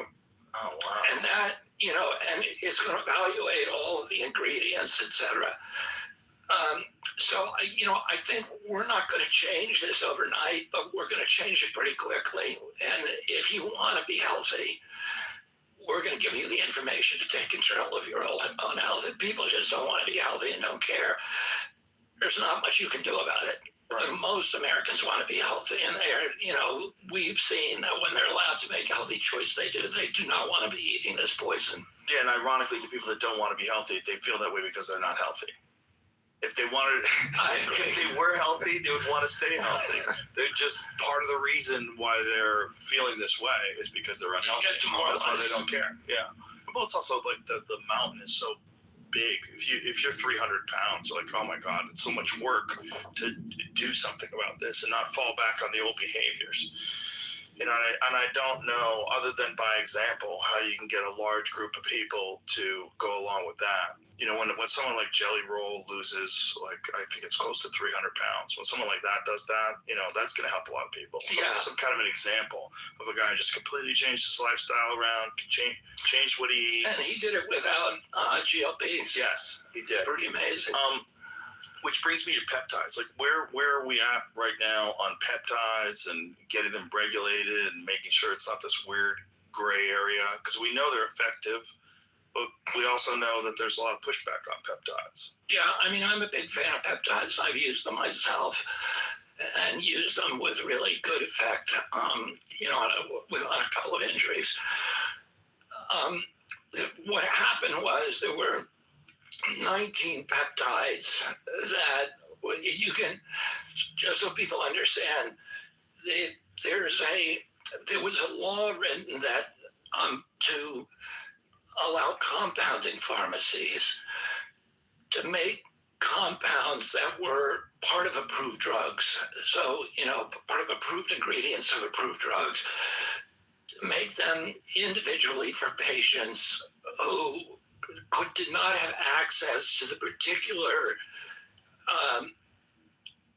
formulation that they needed to fit them. Maybe they had an allergy to the commercial brand or whatever.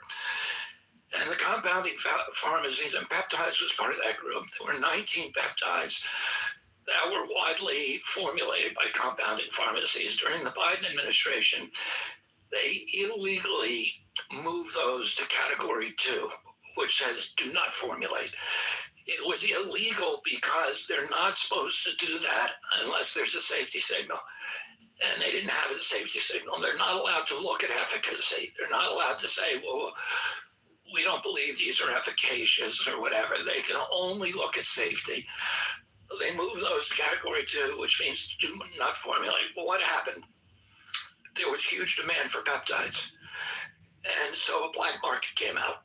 And the black market is run by companies that say that they're making the peptides for animal use or for research purposes. And and that peptide now basically completely replaced the legal market. The legal market for peptides, the pharmacies, the compounding pharmacies, were getting those peptides from FDA-inspected facilities, and some of them in India and China, but they were the same one that the pharmaceutical industries are buying them, and we inspect those. You know you're getting a good product. You know you're getting what you bought, what was advertised. With the gray market, you have no idea. And a lot of this stuff that we've looked at is just, is very, very substandard. Oh, I'm very anxious to move, probably not all of those peptides, some of them are in litigation, but about 14 of them back to making them more accessible. And FDA is in the middle of I think, within a couple of weeks, we will have announced some kind of new action. And my hope is that they're going to end up with, they're still looking at the science. My hope is that they're going to get moved to a place where people have access from ethical suppliers. That's ultimately the problem with all this black market stuff, right? A lot of people are getting bogus peptides, and they don't have any idea if they work, whether to test them. They just take a chance. They take a risk. They get a little flyer in their email or something, and they hear from somebody else, I got it from this place. They don't even know, and they try it, and you're getting nonsense, bogus peptides. I mean, we created the black market. Yeah. Which we do with everything. Very dangerous black market. Which they've done during Prohibition. They're doing it right now with everything else. It's unfortunate. I know there's been some talk about psychedelics, and I know that in particular, Ibogaine, what's going on in Texas with the Ibogaine initiative, where former Governor Rick Perry and Brian Hubbard have been helping a lot of veterans, a lot of people with like serious opioid addictions, and this is the plan to have this and run some programs where you have this very effective way of getting people off addictions that we have for some reason banned in America up until these initiatives. I think there's some stuff that can help a lot of people. I mean, how many people are addicted to opioids in this country? It's pretty high. How many people are 48,000, 48 million. Have you looked into the Ibogaine stuff? Yeah.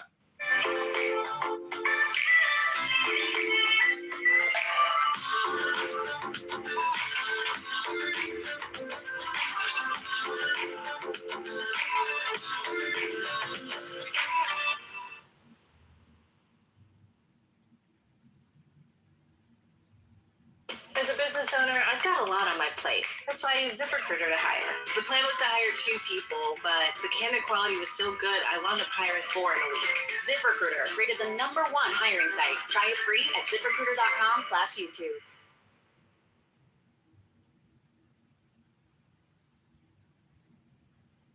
Yeah. What's your thoughts on it? I don't know enough, and I don't think it's well documented enough about whether its long-term impact on addiction.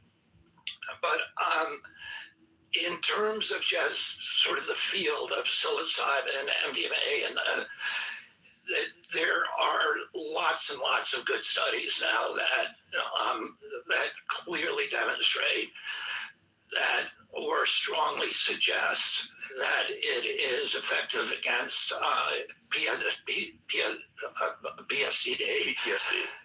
Yeah, PTSD. Sorry, and also some forms of depression, etc.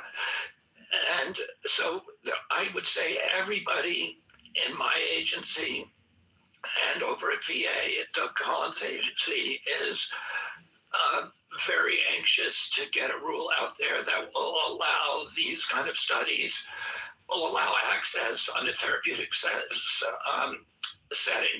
and particularly the military soldiers who have suffered these injuries to get access to these products. We're working through that process now. You have from Marty McCary. I mean, we're all working on it and trying to make it happen. It would be great to extend that to police officers too, probably. Yeah. I mean, a lot of the same type of PTSD they experience, it just doesn't get brought up as much. And if you can treat depression and without using SSRIs, putting somebody on lifetime sentence to SSRIs, you can treat them. There's a number of things, not just psychedelics, but a number of interventions that we're looking at that are rapid interventions, are more transformative than the way that psychedelics seem to rewire your brain. And so we're looking at that as an entire category of interventions that people ought to be able to study, they ought to have good access to, and we should get it out to the public as quickly as possible. What would be the hurdles to something like that? I think that we're going to get it done. So how would that be implemented? Would it be implemented in a clinical setting? Would it be somewhere that... For some of them, it would be either you can do, to encourage more clinical trials. In others, there would be very strong guideline. I mean, this is what we're envisioning, so I can't tell you exactly what we're going to do, but very, very strong guidelines, for therapeutic guidelines. So how they're applied, what kind of follow-up, because a lot of these things rewire your brain.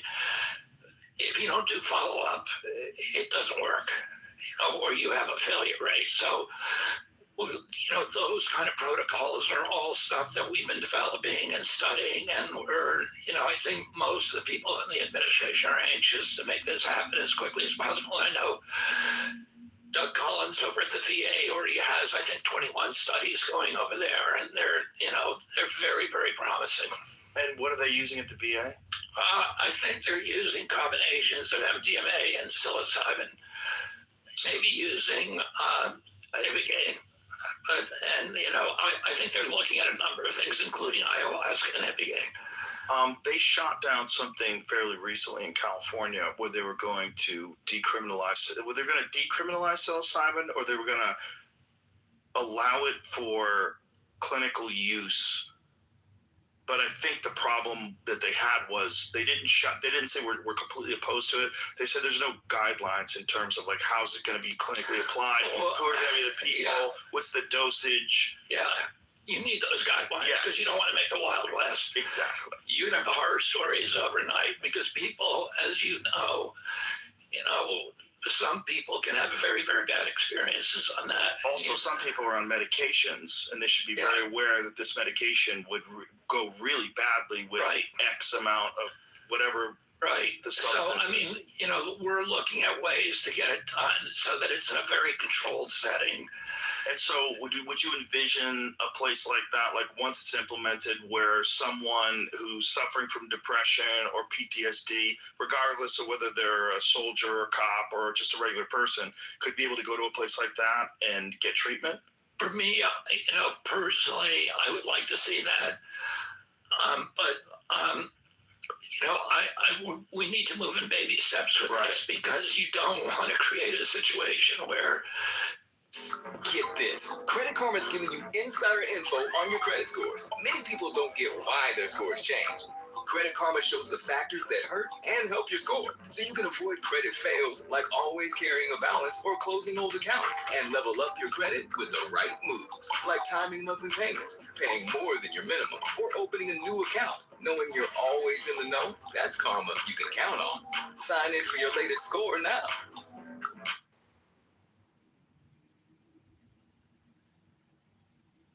Pain doesn't care who you are or why you hurt, but pain can be mastered if you know the way. Fight back with Tiger Balm's legendary herbal power, trusted for over 100 years. Our proven blend of camphor, menthol, and essential oils tames pain with the strength and speed of the tiger, so that you can rise above pain and get back to living. This is the way of the tiger.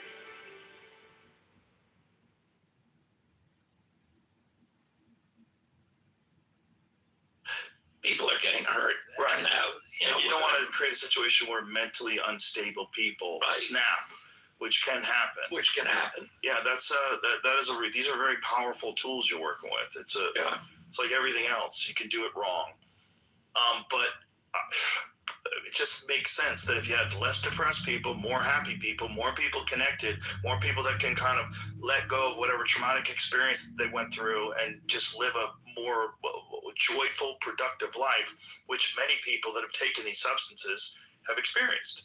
Like it's not a cure-all for everything. It's not going to fix everybody. It's not even for everybody. But you to should deny people access. You shouldn't have a soldier who has given everything for the country, who has suffered terribly, who has to go to Tijuana to get these treatments, who has to leave our country in order to get the treatments. It doesn't make any sense. And no, it doesn't, especially when so many of them have come back with these stories. Guys like Sean Ryan, a bunch of my friends have done it. And I had a good friend who, my friend Ed Clay, who runs the CPI down in Tijuana, the Cellular Performance Institute, which is an amazing stem cell clinic down there. He went down there because he hurt his back and he got on pills and he couldn't get off them. Did Ibogaine got off them? He's like, oh my God, like more people have to be aware of this. This really works. This is a thing that has been shown. I think it's in the 80% range when you do one treatment of where people don't relapse, and it's in a 90% range with 2 treatments. I mean, it's incredibly effective. There's nothing like it. And yet we've been denied. It also has like no chance of you being addicted to it. It's a terrifying experience, apparently, or at least very, very uncomfortable. It takes 24 hours. Nobody wants to hop in and do it again. It's not like, hey, let's party and take Ibogaine. Like, that's not what it's an people ordeal. do. It's an ordeal, exactly. And that ordeal is extremely beneficial to people, but also like severs the impulse of addiction in a lot of people. Like it's very successful at it. Yeah, I mean, I had a family member whose life was transformed by the spell. And, I've been in recovery for 43 years. So, and I go to a meeting every day. So it's pretty hard to convince me that you can fix what's wrong with you by taking something outside of you. Mm-hmm. But I have seen so much overwhelming anecdotal evidence, but also clinical studies that attest to, to the effectiveness under some circumstances with some people or these medicines. And I think you've got Jay Bhattacharya at NIH and Marty McCary at FDA who are all, doing whatever they can to make this happen. Yeah. Well, I sincerely hope that more people consider it. And I think one of the big hopes that we have is when you have someone like former Texas Governor Rick Perry, who's a Republican, looking at this instead of from like, for the longest time, that was a left-wing perspective, right? Legalize marijuana, legalize psychedelics. It was never, you didn't hear about it from former Republican governors like Rick Perry.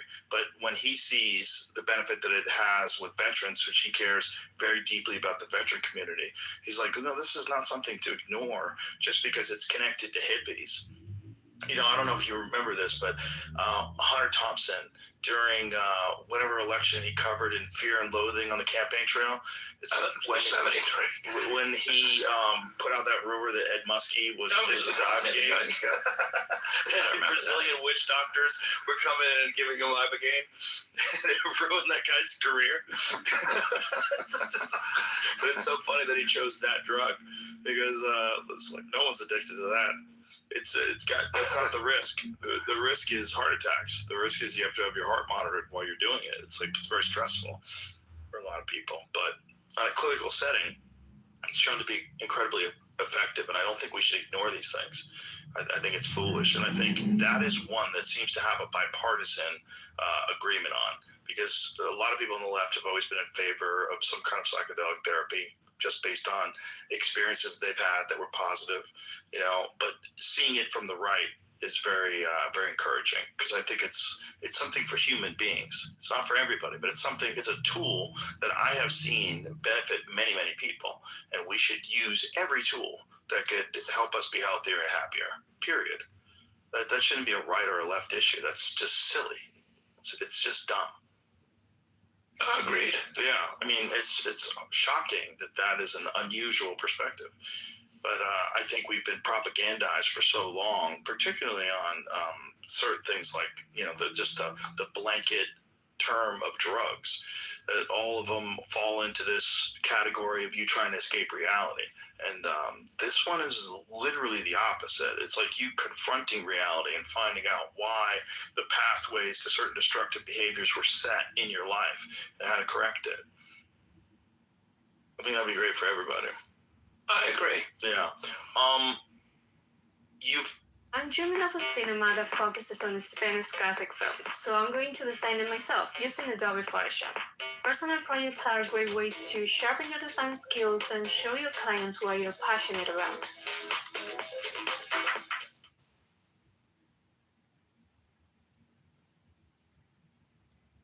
Searching for my turtle's head is one of the scariest things possible. Not only do I have to worry about him taking my finger off, I could also potentially crush him with one of the rocks. My turtle is able to fully submerge himself underneath the sand, and the only way to find him is putting my entire hand in his fish tank. As you can see, he's a very, very messy turtle, so every week I have to risk my life trying to clean his aquarium. And I think I found the little culprit. This turtle species can swim up to 15 miles per hour, so you're about to see him absolutely bolt. But after finding my little turtle, we were able to fully clean his fish tank, and you can see that he's a happy, happy turtle.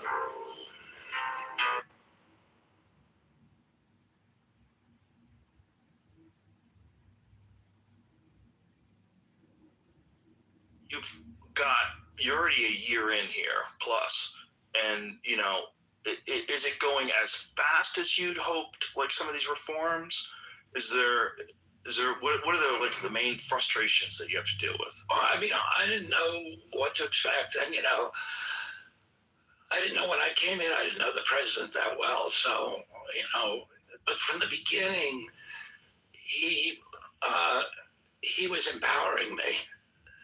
And, I never made an agreement with him about anything, but the first time he asked me whether I wanted to be HHS secretary, I said, I don't think so.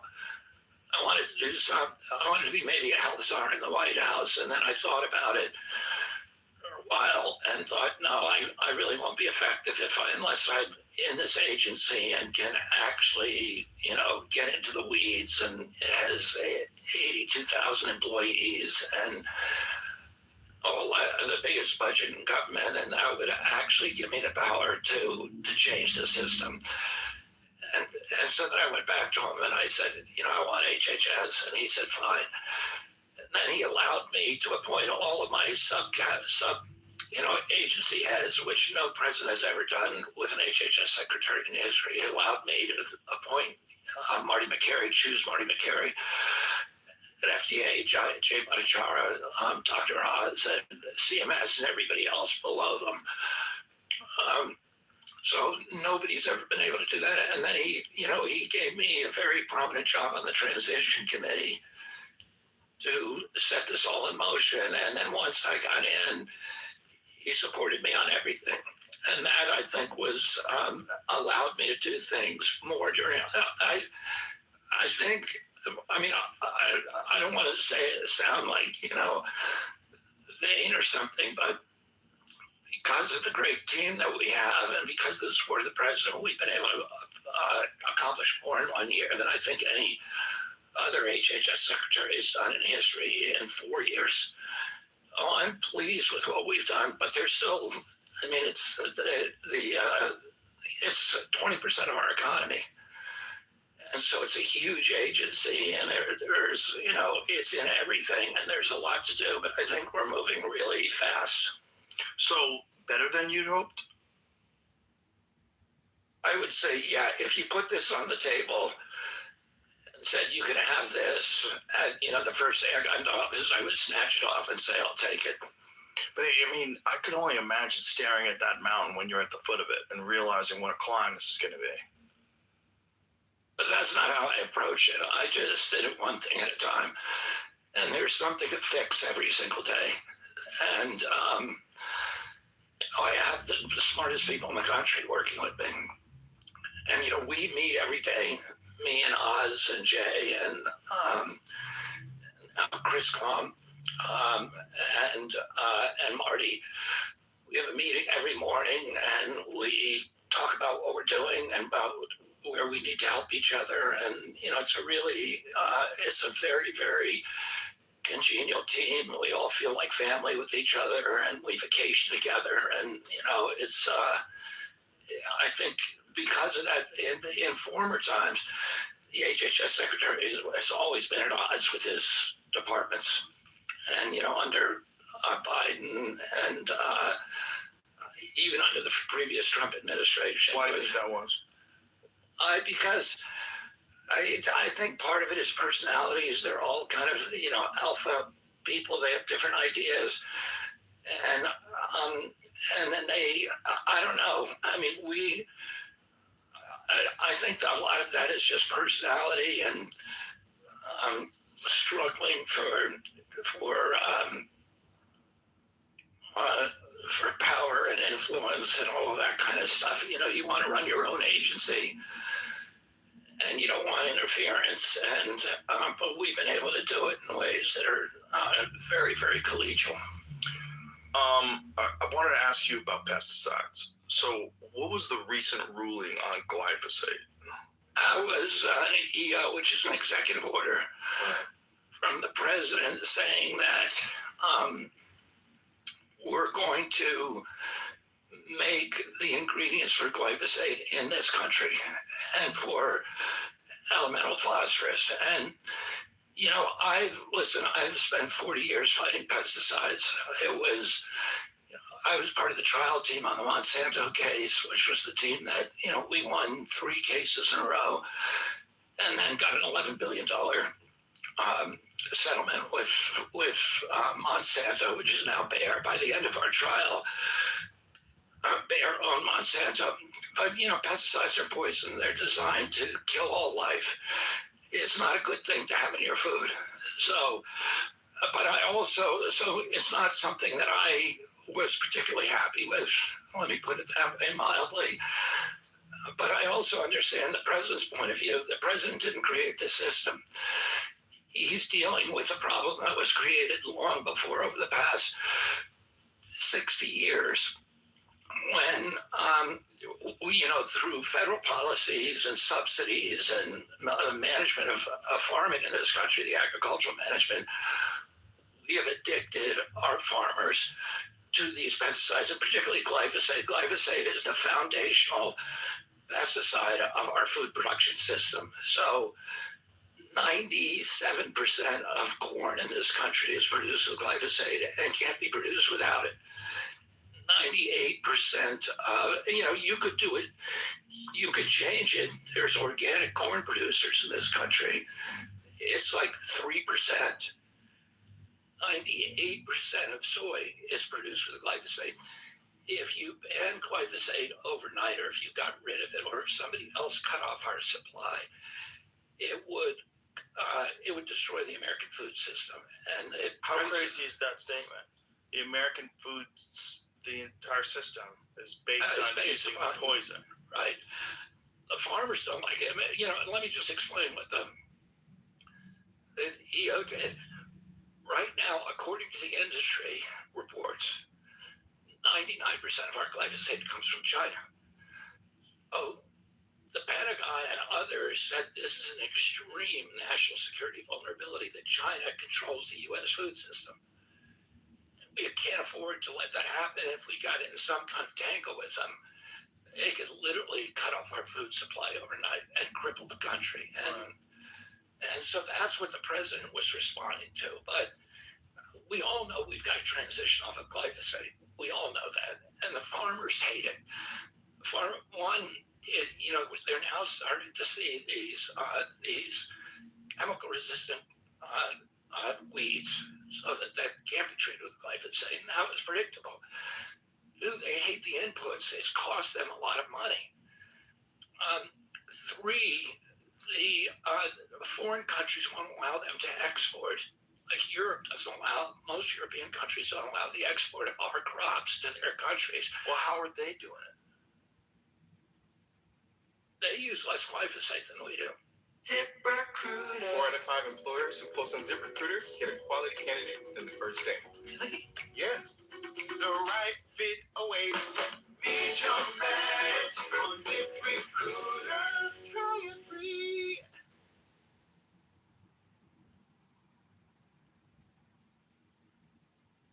At Fridays, we are dedicated to helping you achieve your best weight and improve your overall well-being through compassionate, evidence-based care. I've personally struggled with metabolic disease, but it's a disease that carries no social stigma, and the treatment was simple. Go to the doctor, take a test, and receive the treatment. And I believe weight care should be no different. We understand that the journey to better health can be challenging, but you're not alone.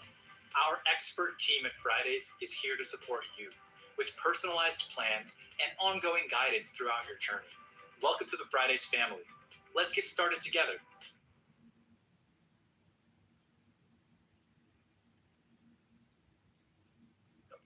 But they use some. They use it, but our system is all Roundup Ready corn and Roundup Ready soy, right? And so they don't use it like we do over here. Ideally, that we would transition away from that, right? Yeah, and it's also they know it's destroying their soil, and they're all suffering from runoff. It destroys the microbiome in the soil, and because of that, the soil can't. You don't get water infiltration in the soil, and so the soil then runs off, and it's destroying their farms. It's not sustainable. Everybody knows that. We had Will Harris from White Oak Pastures on here, and he showed us the literal line in the river between his organic farm and the next door neighbor's farm. We could see this clear line where all the runoff is going into the river. Yeah, but Will Harris will also tell you the same thing that I said, is that what he did is very hard, and it's not 20 years. What? Took him 20 years. It took him 20 years, and it's not applicable to every farmer. And right.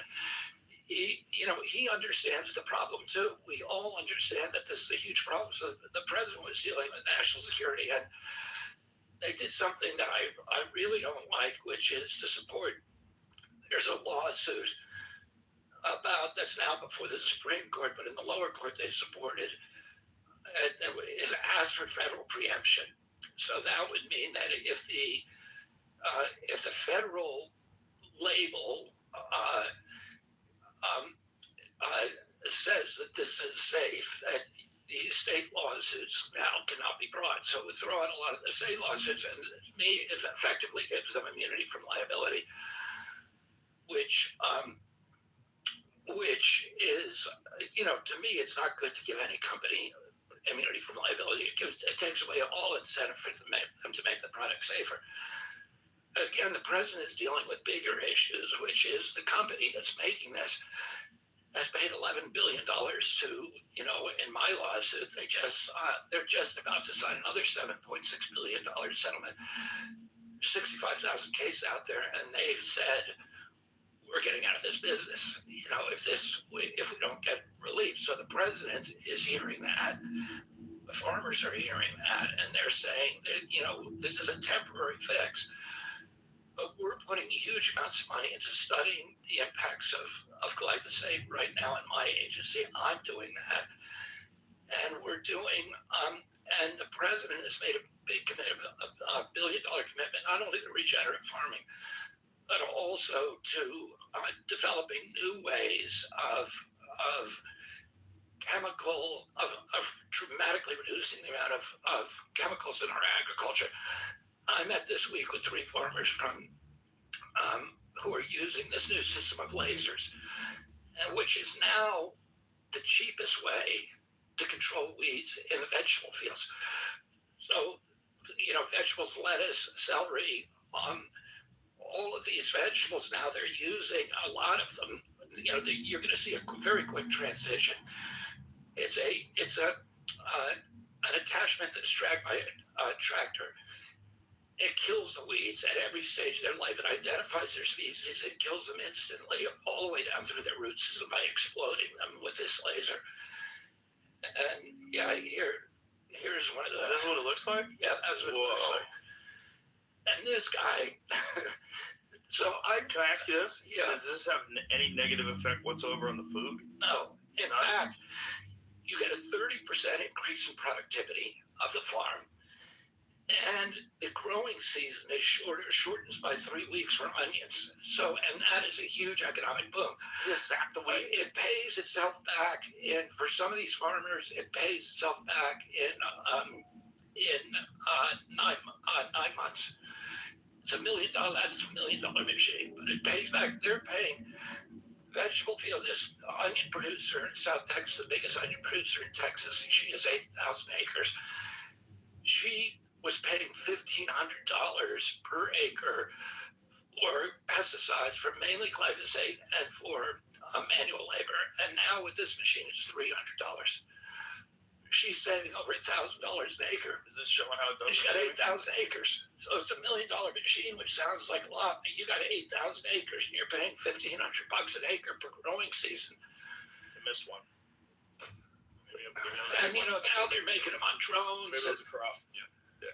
Interesting. There's all these kind of new, exciting technologies that give us a light at the end of the tunnel to transition, and it could be very, very fast. What the president wants to do is accelerate that. He says, yeah, we can't allow. Steven, this credit improvement success read by Credit Karma is stunning. Oh, yeah. It's an elegant way to show you use Credit Karma to learn about the factors affecting your credit and how to get your scores from fair to flare. Ooh. Download Intimate Credit Karma for free and start successorizing your credit today.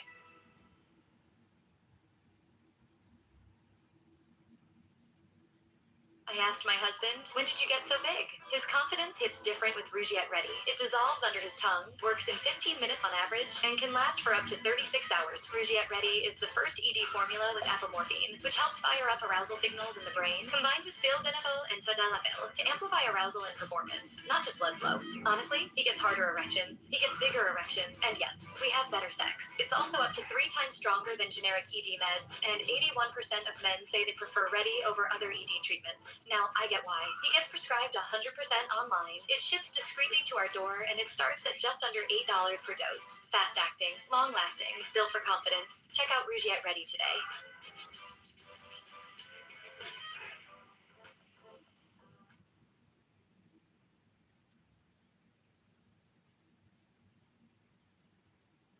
The company to go bankrupt. We can't allow foreign interference, but we got to get off of this stuff. We got to give these farmers an off ramp so that they can get off it, because they don't want to be on it. Nobody wants without to be crashing the food system. So this is a bridge. This is a bridge to exactly. So the path you think would be technologies like this for weeds. What about for bugs? It's harder. These systems are more difficult, are not yet economic in the cornfield, the row crops. They're economic for organic corn. And I talked to an organic corn farmer who was in love with his machine. But yeah, they can do it for bugs too. So it's not just zap the bug? They zap the bug. They identify them and zap them. But in the row crops, these guys, the vegetable crops are paying $1,500 an acre. The row crops are $50 an acre. And so to get economically to their level, they have to scale enormously. So that is, how do we help them do that? How do we bring Silicon Valley entrepreneurs and billionaires in to start investing really heavily in these kind of technologies? And let's get off of this stuff. What are the primary health concerns about people that consume too much glyphosate? Or is there a threshold? Like, I know there's like a safe level that's supposed to be detectable in your blood. Like, what does that mean in terms of? I don't know if there's any safe level. I don't know. I shouldn't even say there is a. That is what we are trying to figure out right now, and it's associated with non-alcoholic fatty liver disease. It's but there's a scientific association, but it's not strong enough for people to litigate on. The litigation was all about non-Hodgkin's lymphoma. Only that. Yeah, because that's the one thing that they had a critical mass of scientific studies supporting. Now, what about when they use it at the end of It production? definitely disrupts it. Sorry, your gut biome. Yes. It is it's the advantage of glyphosate is, unlike the other poisons, it doesn't harm organic tissue, but it goes after plants, not animal tissue. But your stomach microbiome is plants, and so there's it may contribute to this celiac disease and to all these gluten allergies. It was coterminous with that. The introduction of glyphosate of Roundup Ready corn. You know what Roundup Ready corn is, right? Means that you can spray the field and everything green dies except for the corn, which is immune to glyphosate. That's why it's so advantageous to them. It saves huge labor costs, and it allows them to sell the corn at a price that people can afford. One of the most controversial uses is a desiccant, and that means that there is no Roundup Ready wheat. So normally they weren't using this in the wheat field. Around 2003, they started using it to dry out the wheat just before harvest, and that way they can harvest it without getting fungus on it and without getting mold on it. And for the first time, they were spraying it right on food. And so that is the major factor for getting into human beings. And, around 2003 is when you started seeing these explosions in celiac disease and gluten allergies. There's no clear scientific evidence that it's related, but, there's there's some signals out there that now we're looking at at HHS for the first time. They should have been looking at this 30 years ago.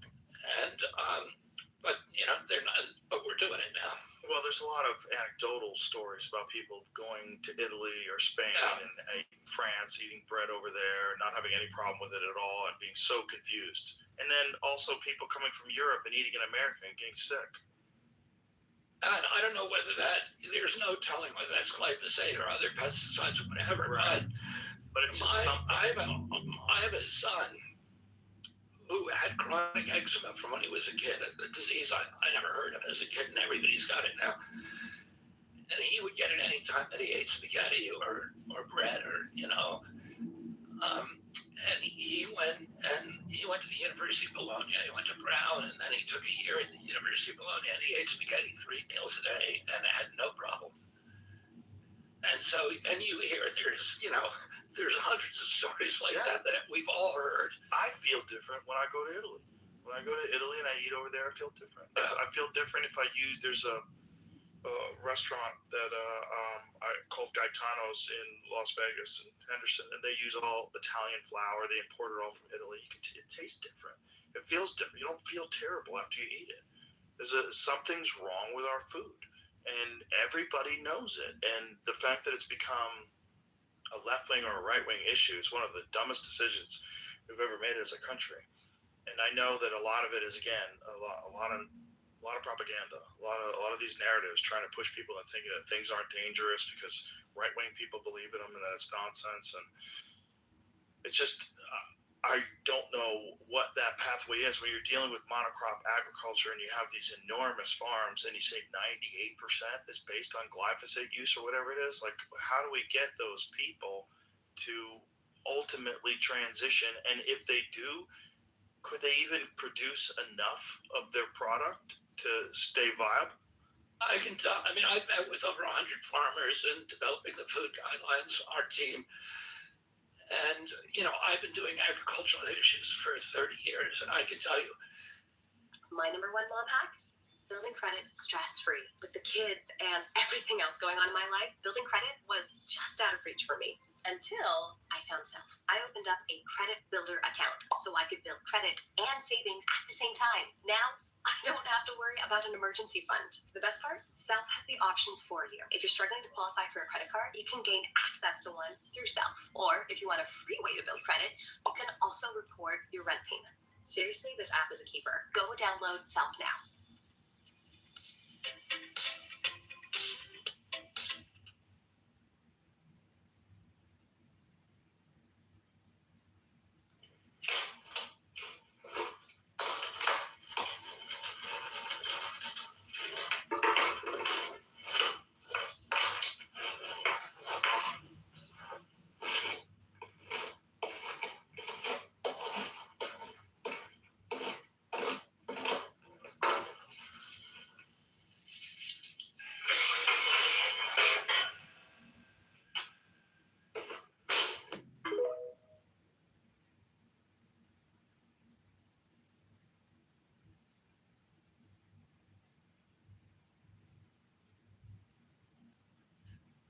farmers are the most hardworking people that I've ever met.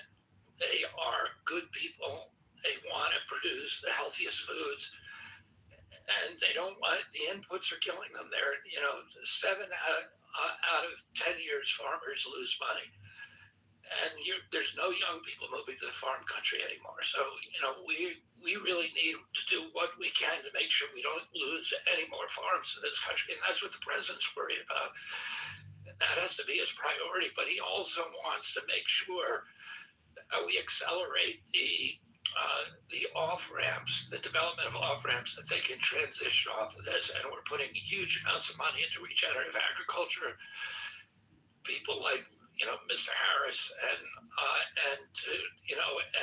meeting with him, Brooke Rollins, meeting with these guys all the time, trying to figure out how do we help you, how do we help other farmers to do what you're doing, and that is a priority for the administration.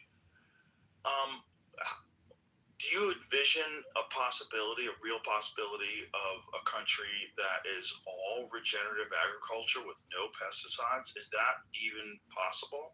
That we could get to a point, whether it's a decade from now or two decades from now, where we've completely eradicated the uses of these harmful chemicals? I mean, I think that's going to happen.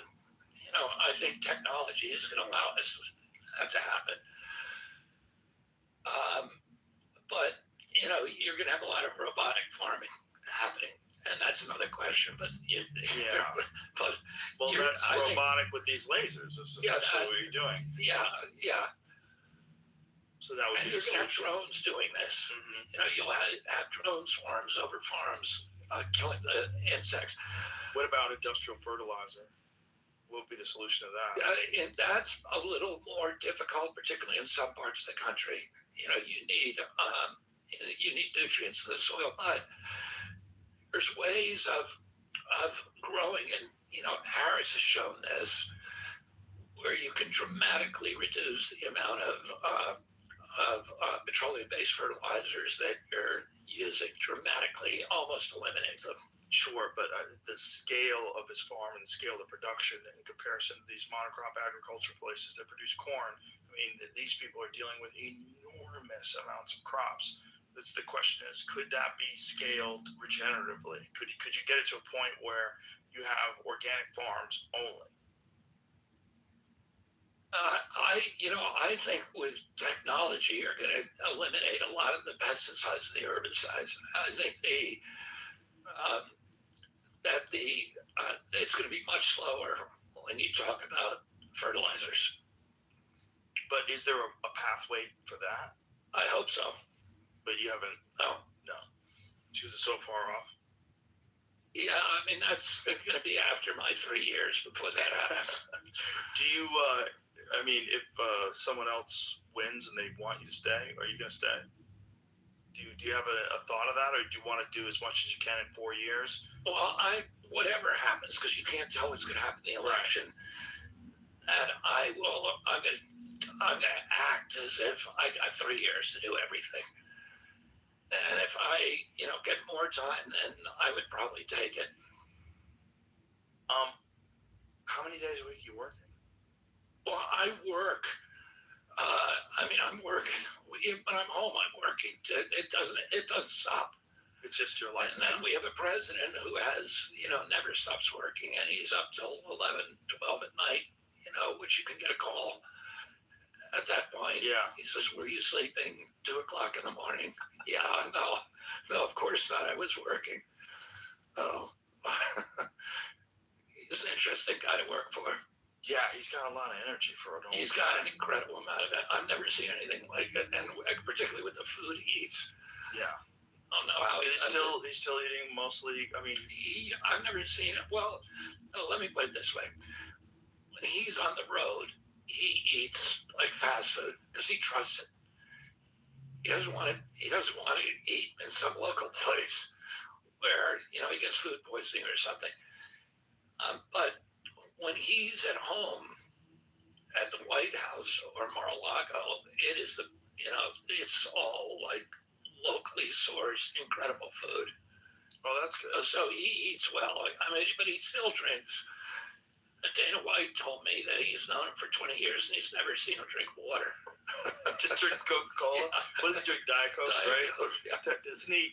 I just had Michael Malice in here. He was talking about how he got off aspartame and how his brain fog just completely cleared up.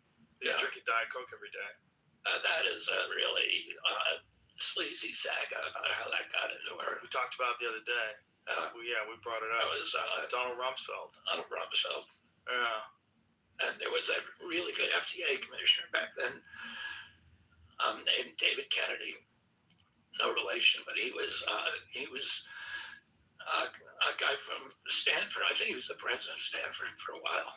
And he was really good, had total integrity. He was like David Kessler, another really great FDA head, and he banned aspartame, and then Rumsfeld came in there and just overruled him. Rumsfeld had owned Searle, which was making it. That's how it worked.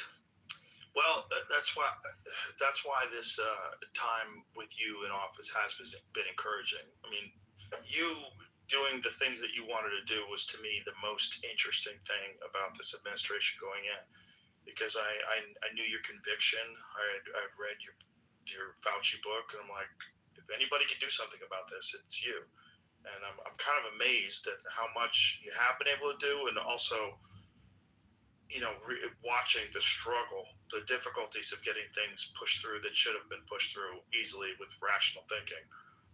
It's a fascinating time because we are in a time of change. Some of it's good, some of it's bad, but we're definitely in a time of change, and that's not something you can say about every administration. It's definitely not something you can say about everybody that's been the head of the HHS. You're the first guy that gave me hope when you got in there. I'm like, okay, maybe we'll see some meaningful change with some things that are really important for people's health. I think we're doing it. I think you are. I think you're doing it. Is there anything else you want to talk about? Any other subjects you want to cover? Why don't you ask me about immigration? Because I know that's something that's disturbed you. Well, what are your thoughts on immigration? On what's going on? Here's the background of my kind of assumptions. During the last 10 years of his life, I worked very closely with Cesar Chavez. And I worked with him. He had two issues. He had pesticides, which were a huge issue with him, and that's what I worked with him on the dangers that, his workers were experiencing from pesticides. And the other issue he had was immigration. He wanted to shut down the border because he saw the way that it was impairing this huge influx of illegal migration across the border, was impairing his ability to get to bargain, to leverage good wages and conditions for his workers.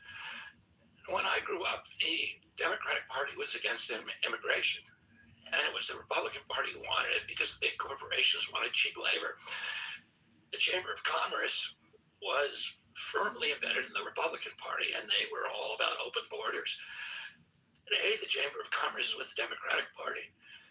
And so it's one of these switches that is kind of inexplicable to me. But I think, again, it happened because President Trump said, I'm going to fix it with a wall. And that became, and that suddenly became open borders, suddenly became a calling card for the Democratic Party. But there's a reason, and I see it in my agency, the cost that it's imposing on our country. And on healthcare. Diminishing healthcare for Americans, and housing and jobs, and all of these places where it hurts. And we need workers in here, and we need legal immigrants in here, but they should come in legally, and every country has to do that. President Trump ran on this issue. He ran that he's going to enforce it and deport, particularly the bad people. This is what you don't hear. 70% of the people that they've arrested have criminal records. What the Democrats are always saying is only 14% of them have been convicted of a violent crime. Well, they've been convicted. A lot of them, the other ones have been arrested, and they just haven't been convicted yet because they jumped, bail, or they jumped their warrants. The other 30%, a lot of them are gang members. When they go looking for an immigrant, they're not just randomly searching, restaurants. They're going after particular people who they've gotten their names from local law enforcement and from others. During the Biden or during the Obama administration, President Obama deported more people than President Trump did, the most in history. Nobody cared. And there were 76 people shot during that process, during the Biden administration. None of it made headlines. About half of those people were killed. None of it made the news. Now, because it's Trump doing it, you have the entire Democratic Party and the media establishment saying, oh, look at the horrible things. He's a dictator, but he's doing what he promised to do to the American people. It's very disturbing watching what you see on TV. The thing that makes it most disturbing is because there's so much interaction with protesters, which is weird that the Democrats are telling protesters to go out there and stop law enforcement from doing its job.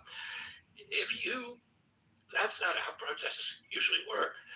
If you don't like U.S. drug policy, which you don't, and a lot of people don't. A lot of people don't like the war on drugs at all. They think it's counterproductive. But you wouldn't send people to try and interfere with people who are arresting a drug dealer. And when you have thousands and thousands of people doing that, there's going to be thousands of interactions, and some of those are going to end badly because you have armed people doing dangerous things. And when you have crowds doing that, it's going to blow up. And so, I see this, nobody is happy with the way that things look, particularly in Minnesota. But a lot of it is because of this capacity of the press to take Trump derangement syndrome and amplify it into public outrage and set up a situation. I mean, if you're a dad, I wouldn't send my kids out to interfere with law enforcement operations. There's other ways to protest. So I think that, I think now they're pulling out of Minnesota and they're going to do this, in other states where they're not going to get that kind of crowd interaction. But a lot of the people that they're arresting are not, they're people who are actually, have, like I said, 70% have had criminal records. Yeah, we've actually covered that here. And then there's also the issue that this is the first time in history that the border's been wide open for 4 years. That's a different thing. It's a different thing when you have at least 10 million people. They don't even know how many for real. Yeah, it could be 20 million. They don't know. And that's a lot. And to have that happen all at once is pretty crazy. What disturbs people is, again, obviously these violent interactions.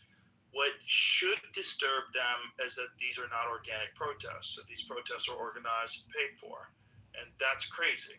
When you find that out and you find out that people can actually be paid to protest and that they provide them with signs, they tell them what they do, it's organized, they have signal chats.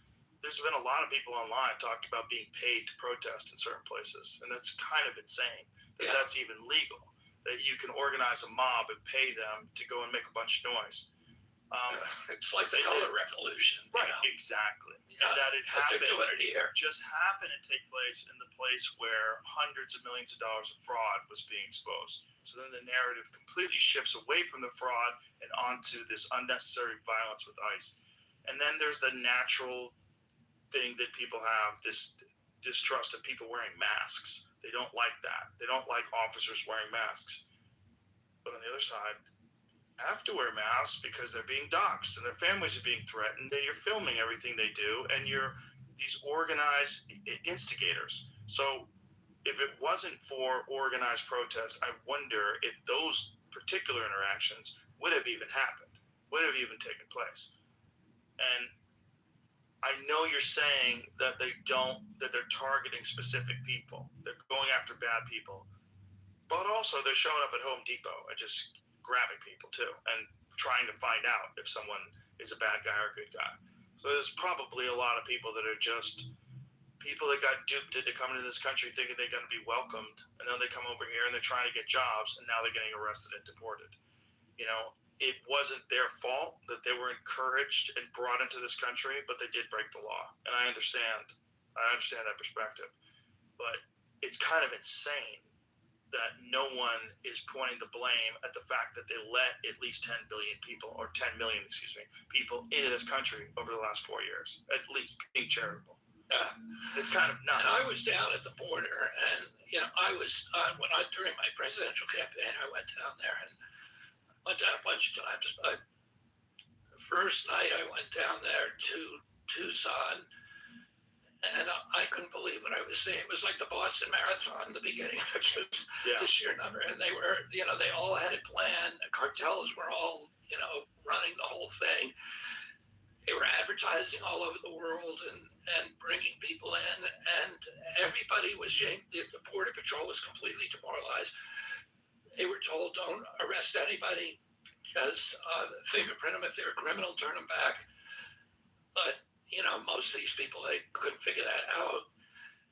And otherwise, put them on a bus or a plane to anywhere they wanted to go in the country. So it was just... and at the same time, you have legitimate people that are doing it the right way that have to go through a long and difficult, lengthy process to attain citizenship and to come here, or get a green card and come here.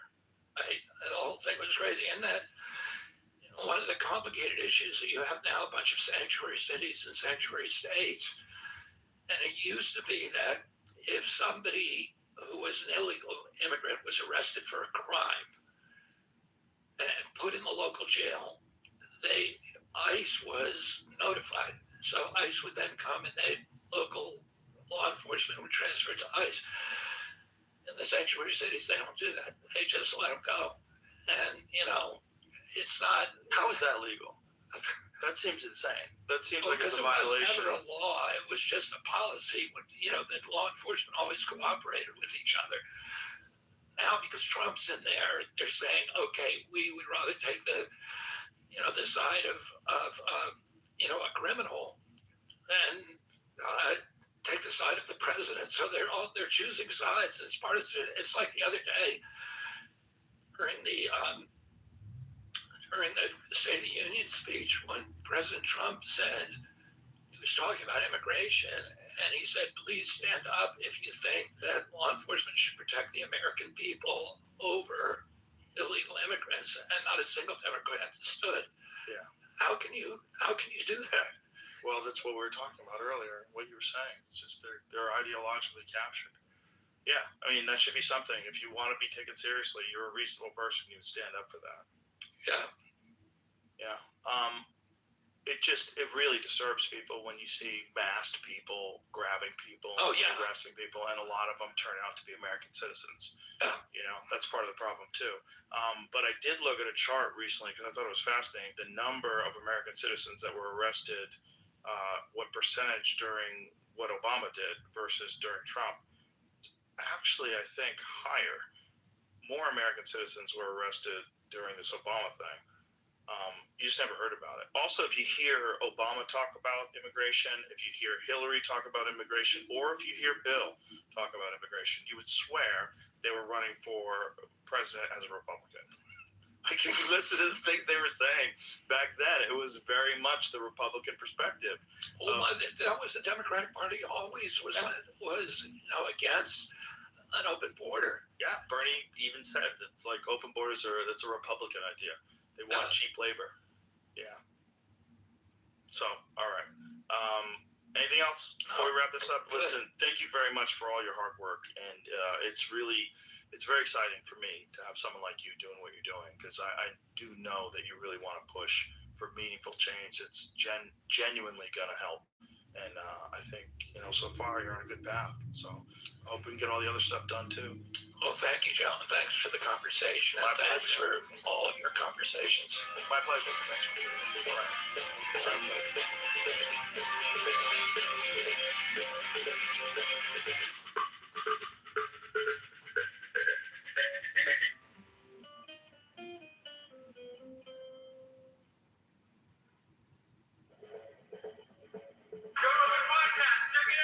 The Joe Rogan Experience. Train by day, Joe Rogan podcast by night, all day. I like them, but if it's just me wearing them, it feels stupid. Why do you wear them? I like it because it locks me in. Just locks me in. The only thing I hear is that person's voice. I can't hear Jamie's chair moving. I can't hear anything else. And it just like makes me really like focused on the conversation only. I have ADHD. I had 11 siblings and I have 7 kids, so I can work. I can focus no matter what. No matter what. It's a skill. It's a thing to learn. You know, if you're the person that can focus without distraction, you're a good person to be in the job you're at. Yeah. What is it like? So since you've been appointed, I haven't talked to you on a podcast. I know. Yeah. It's the best job I could ever have.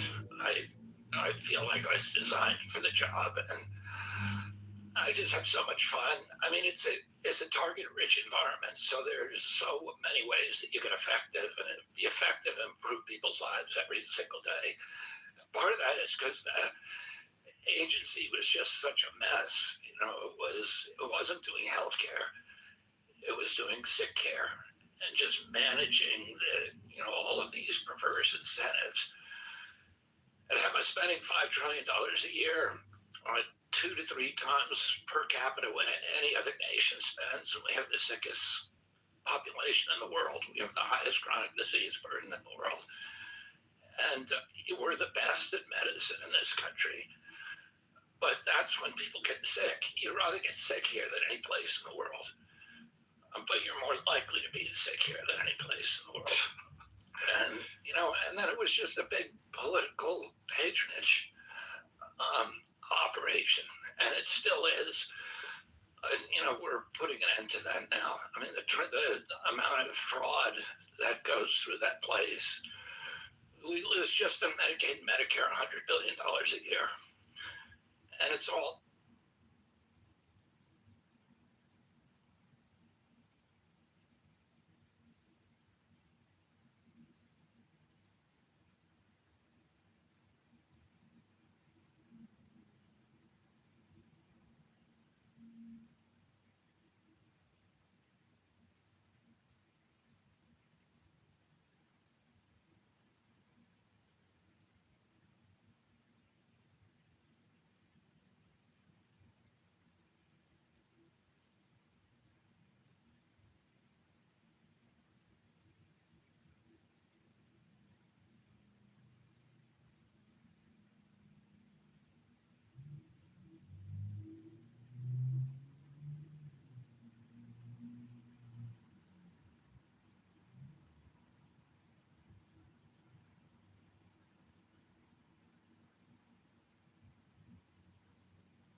entering yet.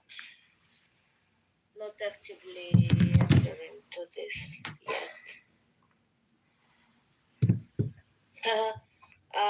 This operation has already got a name. How to translate it? Magenuda. It's kind of. How to translate? 1 second, I will check. Say it again. Magenuda. The shield of Yehuda. Yeah. It's not hard to translate. The shield, I just didn't remember the word shield.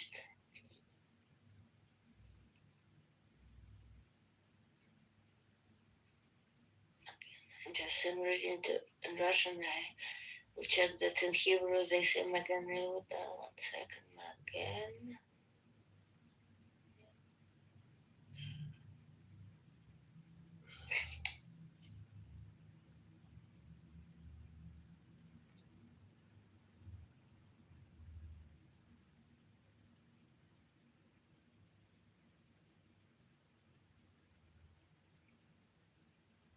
U.S. Air Force is involved in strikes, it says. Really? Okay. Yeah. Well, that's what Al Jazeera says. I don't know if it's true. I read that US not actively participated yet.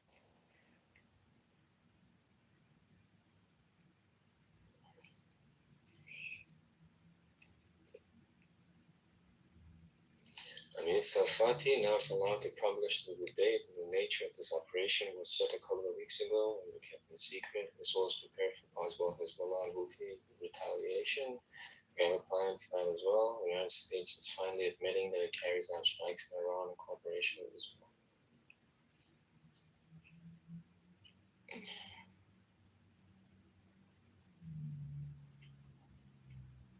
I guess that means that the people who bet on Polymarket have won their bets now. I don't understand nothing about Polymarket. Yeah, exactly. Yeah, it's just confirmed the U.S. did the attack. I should bet all the money. I knew it was going to happen. I should bet all my money. Hi, baby. I could have been rich.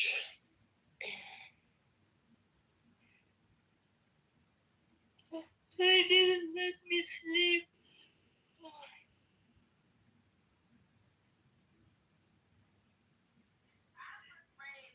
Daniel probably sleeping now, like he here. Yeah, I see the video.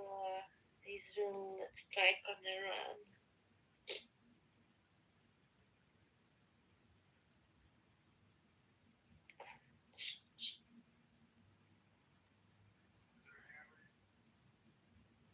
So it seems it's not Israeli instigators, like Israel and the U.S. at the same time.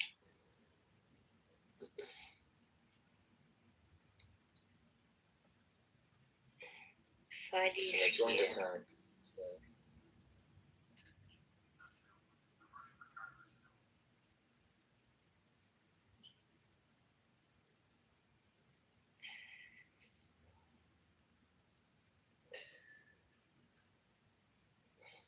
It's not really good that there's like many rooms.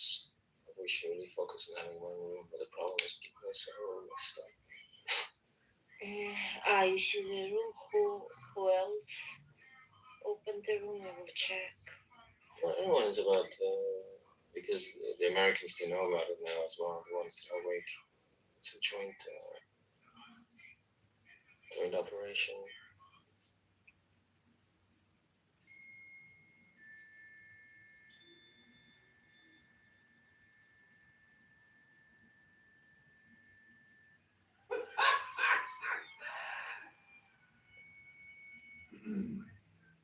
I still have the debate room. Actually, don't see now too many people. I'm gonna join this Mossad channel for Iranians. Let's see what they're saying. Check it, it's interesting. You can check it without close the microphone even. I would love to listen a little bit Farsi. We have set up a super secure and special Telegram channel for you. Together we will turn around to its glorious days. Share with us photos and videos of your just struggles against the regime. And more importantly, take care of yourself. We are with you.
Wish Robbie would be here.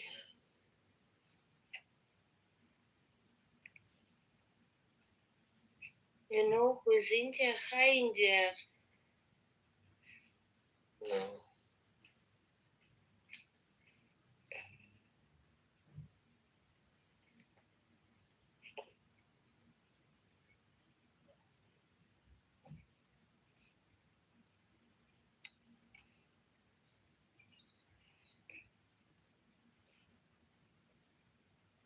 Hi, Dennis. Do you have some news?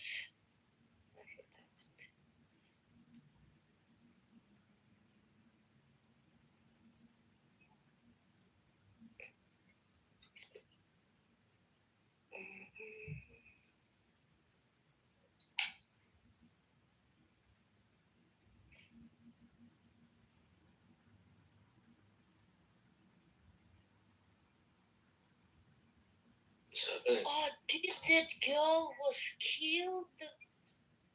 That who's oh my God! I didn't know that she was killed.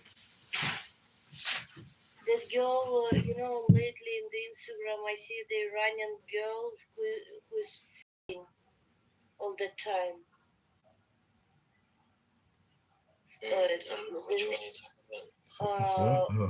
Faizan Hussein Nejad, something like this.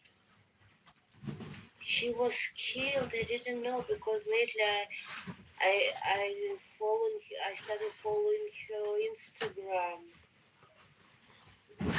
Oh my God, it's so sad. Shot and killed by the Islamic regime on January 9th for talking to the street of a... Oh my God.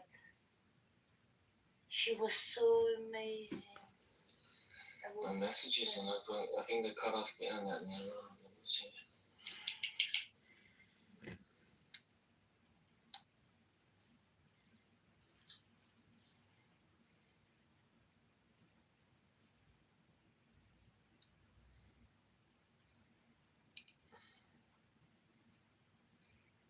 I didn't know that.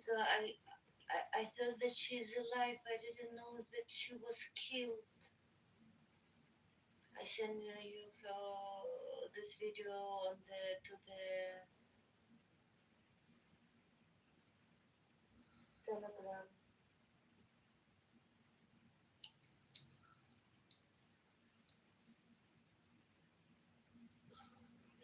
Messages are not going through.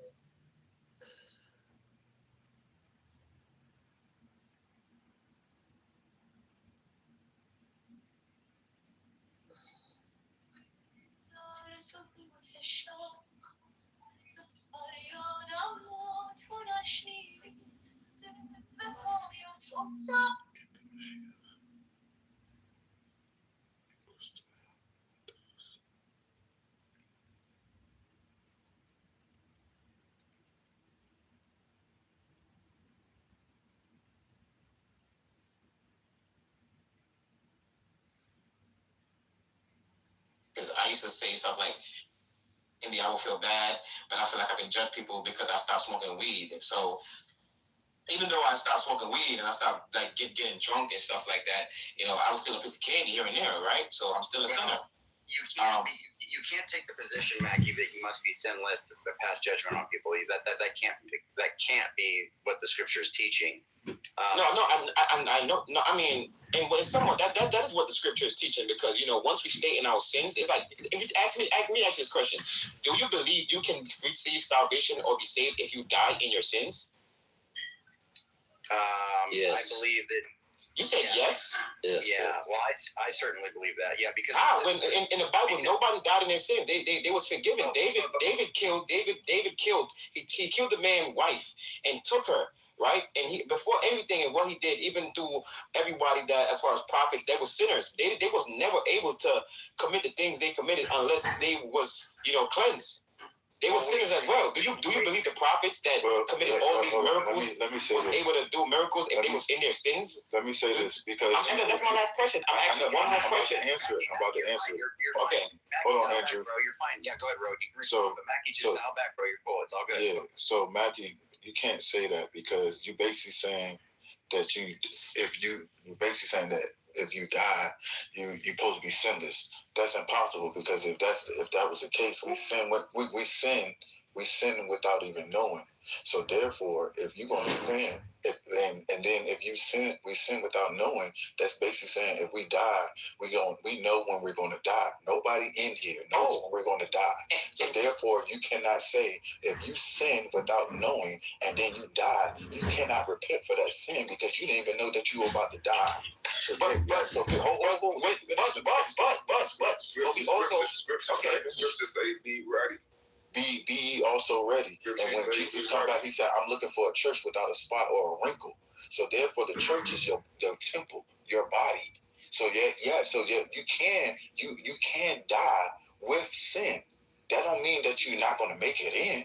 It don't mean that. It just means that you got to be ye also ready. But so when your time does come, you will be ready. That's why you have to pray and you repent daily, and God's grace and His mercy is renewed daily, so you don't have to worry about all of that. But you see what you just said. You contradict yourself by saying that's why. I'm not contradicting. Can I speak now? Go ahead. All I'm saying is that being that you said without knowing, right? Whose fault is it? Knowing that I didn't know no better. But this is where it comes, where you get the word, And I believe that Jesus will give everyone time enough to be ready, like you said, to get the word. Because like I said, I always believed that I was always had a spiritual connection, right? So being that there were certain things we were all accustomed to based off generational, whether you by the food you consume, by whatever path you follow, and then you realize you always try to find a different path because we look for answers. It's like trying to solve a problem. It's like trying to figure out life, and you're trying to figure out whatever you're making the same mistake. You didn't know no better, but at some point you will learn on like, oh my God, I didn't know that I was making the same mistake over and over and over. Unless you're just one of those person that just continue to make the same mistake and thinking it's going to be a different result. And what word is that? You know the word when you keep making the same mistake to look for a different result. What word is that? Insanity, correct. So I believe that even though a person can live in insanity, it will come to a point that they would notice, like, you know what? Maybe doing the same thing over and over is gonna work out, and that is Jesus. Meaning, with Jesus, you do know with Jesus anything is possible. You can do anything with Jesus. So again, brother, the reason, like you said, the reason we pray every day. What's the whole point of praying every day if you're not gonna try to follow all of the laws? That's the whole point of to be sinless. Let me say this. But everybody doesn't know the word. Listen. Your question was, can you make it in if you commit sin? A lot of people don't know the word, but they still live a righteous life. That's true. That is true. So therefore, how can we condemn somebody for something that they don't know that they're doing? And I did say, I believe in my heart, right? No matter who you are, no matter how much sin you commit, right? There will be a point in life where Jesus will come to you and say, hey, brother, I understand you've been doing that. I understand you've been doing that. I don't know how we come to you. I don't know. Everybody got different connection in life. But all I'm saying is there's some point, like you said, with that spiritual connection of being, like you said, you can have a good heart, but that don't make you a good person. And we all can agree on that. And all I'm saying is at some point, you do get the word. Because like I said, I never had the word. And that's why I was always confused within to believe whether if Jesus is black or white. You know what I'm saying? No, because when I grew up, right, in a culture home, let me finish. When I grew up in a culture home, right, when I seen the fact that Jesus was a white man, you know what I said to myself? If that's what God wants, then that's what God get, and I believe. You understand me? But now I come to a different understanding to say, you know what? Something is wrong. Something don't feel right. So instead of that, I started blocking Jesus out of my beliefs, right? I would just... Yo, K9, stop talking to me, bro. I got you, brother. In the corner right now, K9. Yo, K9, stop talking to me. What I wrote in the text. And I'm glad the replay is on. That is the devil. Yeah. And all I'm saying is that, you see, what you're saying is, being that we don't know certain things, we would know certain things with Jesus. Because like I said, with Jesus, you can do anything. And with Jesus, you can be perfect. So to be perfect, you have to be sinless. Okay? Yeah. And I do not believe anyone can be to make it salvation if you're not sinless, knowing that you got the word. That's what I'm saying. Because if you don't know, then I can understand that. But I don't believe Jesus just let anyone die without getting the word as far as just being spiritual. The only person that did that is probably babies. That's why they said only who God look for, fools and babies and whatnot. You know what I'm saying? And I don't believe even a fool don't get the word. Only a baby would sit there and all that is a reason behind that. It's like saying Jesus is like, oh, I don't want you. It's like Jesus would know the spirit that come in his world, because it's not our fault we're born because two people decide to have sex, and it's still God's plan to bring that baby in his world. But I believe that the people who distribute the gas masks and take care of the shelters and all that. For Homeland Defense, we don't have it in the U.S. We've never used it. It's not like Israel. Right. Well, I remember as a kid growing up in the 70s, we used to hear on Tuesday mornings, I think at 10:30, the sirens. It was like every week they would practice. Did you remember any of this? Sure. You're talking about the atomic bomb stuff? So, yeah. When they had those atomic bomb shelter signs. Of course. It's okay, I'm not listening. I'm in a place that I can't avoid. When the teacher calls, she was right about the geopolitical situation. You had some pretty clothes you had seen you showed them out, though. You would never touch it, Pastor. Shut the fuck up. Drop that link. Yeah, drop that link. Oh, they're calling me Mageni Huda. I think I just got a flash. Mageni Huda, that's the name of this text, exactly. It's fascinating that it's on Purim, though. It's really cool.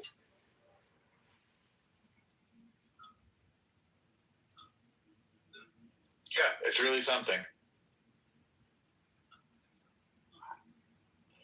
Sometimes when you read history, you say, what if, right? Like, what if before the Holocaust they just told the Jews just get the fuck out and they all went to Israel? And Israel would have 15 million population today. Or you say, what if It's not Magen Yehuda. No. It's the line bark. How do you say line when you say war? It's missing from our crazy prime minister. Line bark. The line barking? Come on. Yeah. It's like, if you don't see it, 12 channel. What channel are you watching? French? The line bark, Shagata Aryeh. I know, but what are you watching? 12, channel 12. Who calls it that? The opposition? No, all these names is from Bibi Netanyahu. Like, you want to change the 7th of October war, you say Tkumah war. Yeah, the roar of the lion. But now they say Magen Yehuda, and now they change it to the Shagat Aryeh. But you know,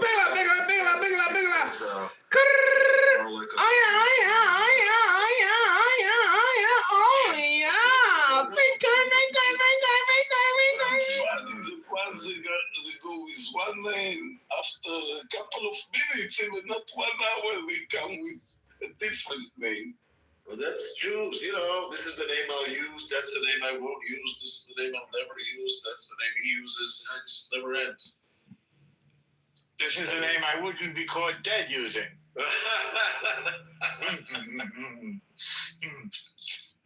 They named me for my uncle. I hated my uncle. It's so true. It's so true. He was a garnish. Oy vey. Oy gewalt. Gewalt. Gewaltig.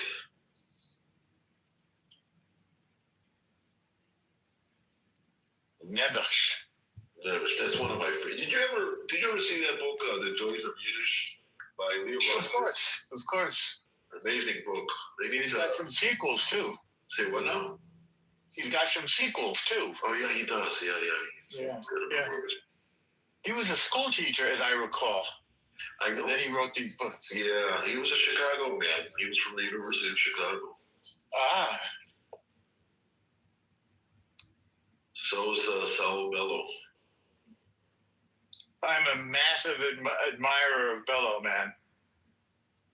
Starts off in Montreal, by the way. Yep. And, what did you like that he wrote? Well, my favorite is Humboldt's Gift. I read that, yeah. Oh, it's tremendous. Let me see if I can convince him.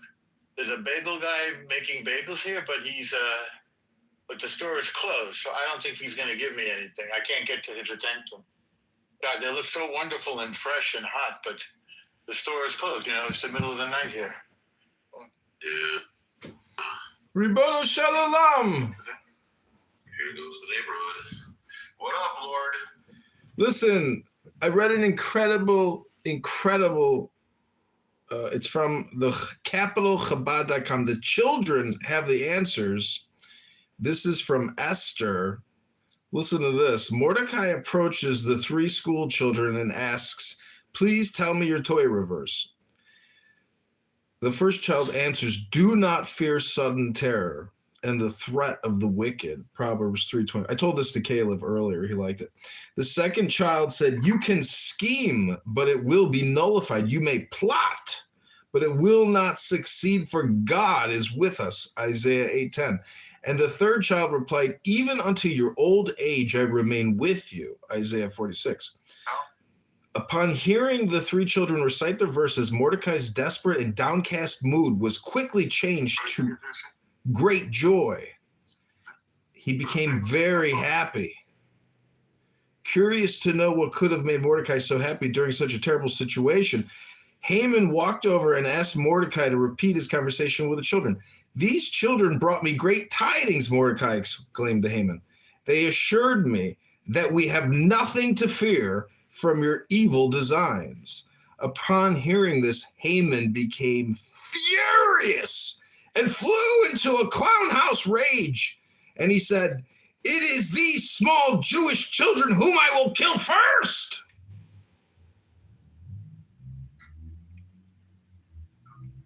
John, this is good stuff. Lord, he should be in the theater. That was a performance. He's good with voices, too. Yeah. You ever go in his meeting rooms? You know, I came to the conclusion that technically Clubhouse is just Toastmasters, but it turns out that it's Toastmasters in the ghetto, in the slum. It's the slum of Toastmasters. Anyway, so normal. Don't they have any 24-hour places where you live? Yes, but I happened to see these fresh bagels and I got all excited. I know they're creamy.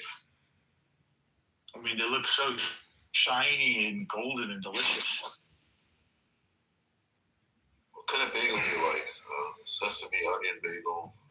I like everything. Everything, yeah. Everything bagel. As in you like the everything bagel or you like all bagels? No, the former. I like everything bagels. Yeah. Hey, Lord, you're a Chicago guy. What deli did you go to? Did you go to anything in Skokie? Yeah, a little bit. My dad worked on Devon. My dad was a cop on Devon. He took over an old Jewish guy's beat named Bernie Feinstein. And my dad donned himself the Don of Devon. And he helped everybody with all their problems. That's a cool story, man. What neighborhood was this? Street? Devon, yeah. The whole strip. The whole strip from the Hindus to the Orthodox to the Russians, everybody. And it used to be all Jewish, so all the way to the lake. Wasn't Maxwell Street? Was Maxwell Street the big Jewish street? What was the big Jewish marketplace? Oh, Maxwell Street. I'll tell you, the Maxwell Street that's near the University of Illinois. That's what they call Jewtown.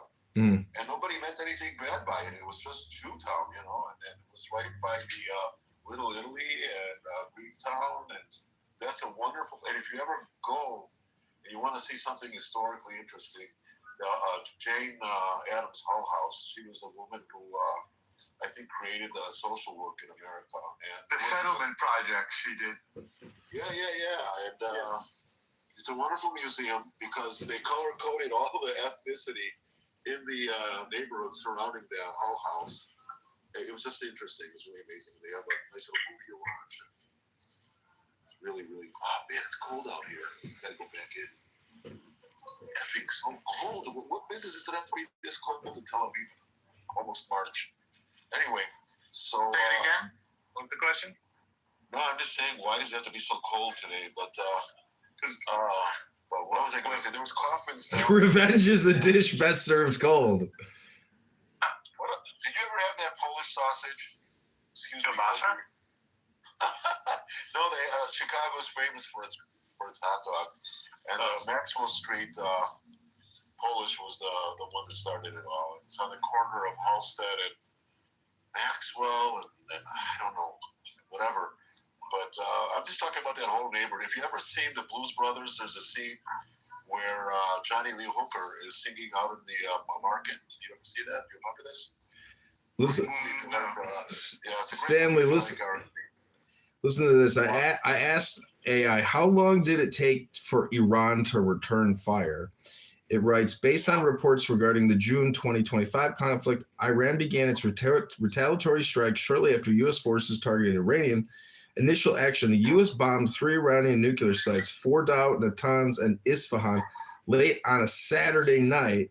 Retaliation timeframe. Iran initiated its response by targeting a U.S. military base in Qatar, Al-Udeid, on the following Monday. So it took them about 48 hours. I don't know if the attack came in the morning or the night, but basically. It was time to evacuate. They let us know they were going to do it, and just for symbolic reasons, but we evacuated before they hit it. Yep. But what about when Israel hit on in June? What was it, June 12th? That's what I was thinking. Like it took them like two days, I think, to return fire, and they hit Tel Aviv. Well, that's exactly what they're talking about in my news analysis right now, is when are they going to respond and how long it's going to take, and they're expecting that their abilities now are not like they were before, so it's going to take a little longer, but it just shows their impotence. It really shows their weakness the longer this takes, obviously. I'm not saying anything. Well, I don't want to, give the Conahara here, but they got a lot of missiles. The ones that hit Tel Aviv seemed supersonic, like they were powerful. They were powerful. I think they were supersonic. They hit the building. They hit the close to the Kiryat, the main military building, and my whole apartment. I mean, I think there was a picture that almost fell off the wall. I was shaking. You could feel it. I'm like about 500 meters away from it. That must have been fun. Are all ballistic missiles supersonic, or no? That's a separate category. I think when it flies in, that's when it hits the supersonic speeds, not on takeoff, but I think on the descent.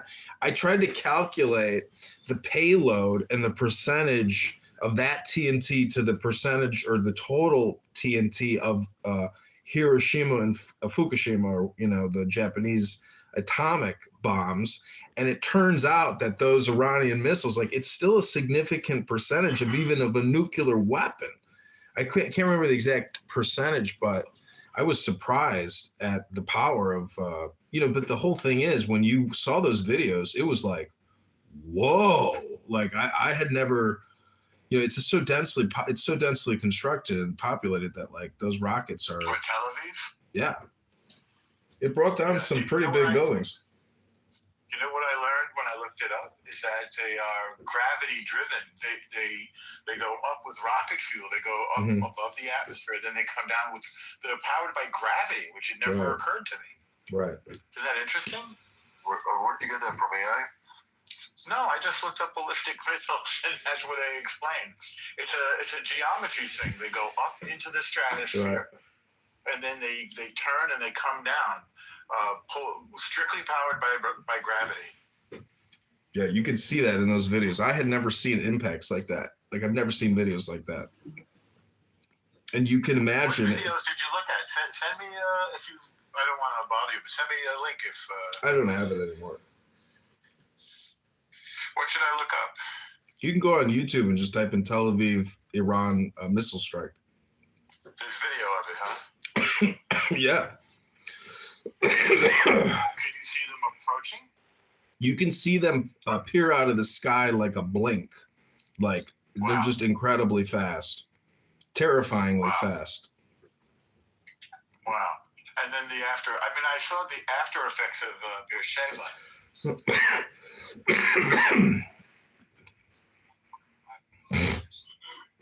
I mean, what I just picked up, ironically, is three of my Lev Ha'olam boxes. If you know what those are. What are those, the DACA boxes? No, they're boxes of random stuff made by artisans in Israel, mostly from Judea and Samaria. So I get a box every month, but they piled up someplace. So I went and got all of them. I get one a month. I remember looking at the prices of apartments in Tel Aviv, during the last conflict. You could rent an apartment for like, a nice place for like $1,000 a month, Everybody got the hell out of town. I'm sorry, I didn't hear the beginning of what you said. Could you say it again? I was looking at the prices of apartments during the last conflict in Tel Aviv, and the prices plummeted for obvious reasons. Yeah. I mean, I wouldn't want to be there right now.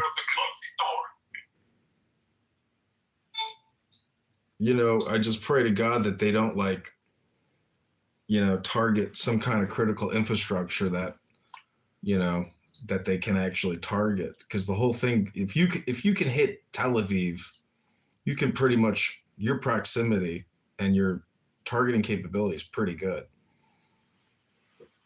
Like that's. I think they targeted Haifa Port too. I hope that they were fully resupplied on that Iron Dome, because that first attack that they launched, when it didn't seem like they used those hypersonics, or the ones that go high up. But that Iron Dome supposedly, really took out a lot on that first salvo. I was in Senegal with that first wave of missiles from Iran, and not a single one hit. It seems like almost we took them out effortlessly the day. I was in the room with Marvin. Remember Marvin? Yeah, Marvin the Martian. Marvin, the Army guy. Oh, sorry, Marine. He's a Marine. Nice enough guy, but I did not like his political takes. No, his analysis is boring. His political takes are even worse. I don't remember those. Oh, he's got bad TDS. Oh, I didn't know. Yeah, he's annoying like that. He's a what? He's annoying like that.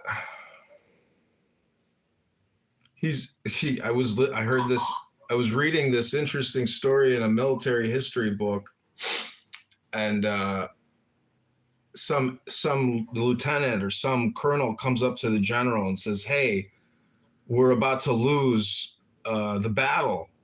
Maybe we should move command, the HQ, across the river." And the general looks at his colonel and he goes, I think we're going to defend this position right here, bring up the artillery, and launch an attack. Meaning that the second in command, you know, is trying to elicit an unnecessary change, but the general's awareness and command is in the now. It's the loser is always trying to essentially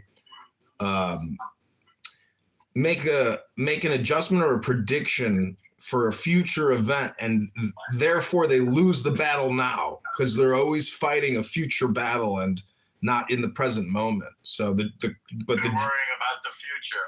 Yeah, but the general is in the now. Yeah, load them up. Let's defend this position. Yeah, exactly. It's like, you fucking idiot. Bring up the artillery, you fucking idiot. Shut the fuck up. Get the fucking artillery up here. You know, if we're not moving, we are engaging. You know, like that's what, you know, that movie with George C. Scott, Patton? Of course. I watched it again recently. It's tremendous. It is, isn't it? It's compelling. I think Coppola wrote the screenplay, by the way. Really? Yeah. Check it out. I even remember the music. Yeah, I've been using it in all my political videos. Fantastic. Thanks. Yeah, you're welcome. I'm kind of amazed. I'm amazed too. Like it looks just like me. It sounds just like me. I'm like, I'm blown away at how accurate it. I even shaved, you know, and I had a little nick on my cheek. It even picked up the scratch on my face. It picks up my hair follicles. It knows that I have like long hair follicles from the chin. Like, it's so accurate. It's unbelievable.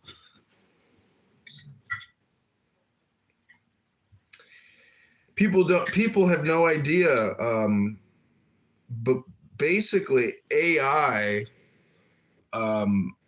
allows you to like hologram yourself in a way that has never been possible. Like, to create these types of videos for a political campaign, you would pay a consultant, you know, $400,000 or $200, you know, like big money. But now, because you can put out these amazing videos, you just need the money to buy the advertisements. There is no content creation cost at all anymore. Completely solved. Now it's all about Google and Meta and buying influence through those communication networks.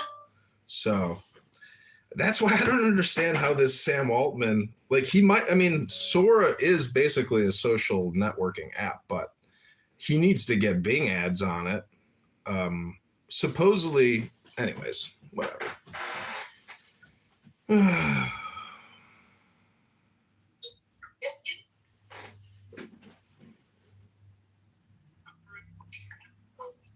Trump is looking now. What? He's saying that he protect American people from the evil of the Iranians. Says they are the most evil regime the Iranian have.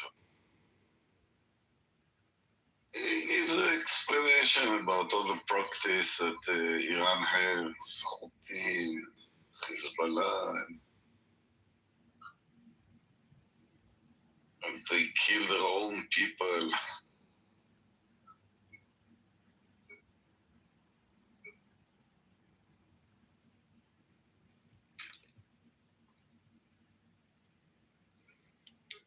They only come for a cheating conversation. They didn't mean really to come for a peace.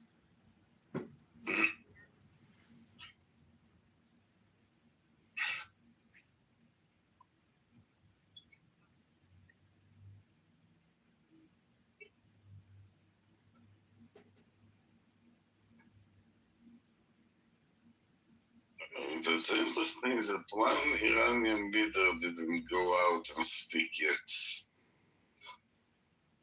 Israelis speak, Americans speak, Iranian, right.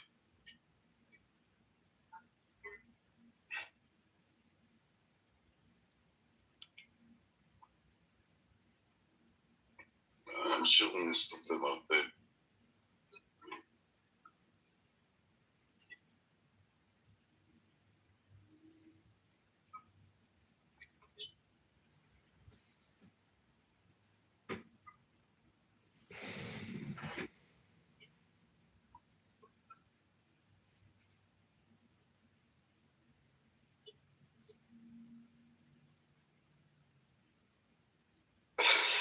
I'm thinking.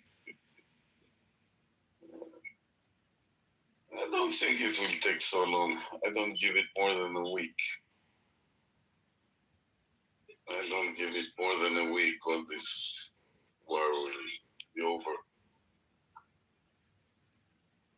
48 hours. If they don't send missiles back, it's over.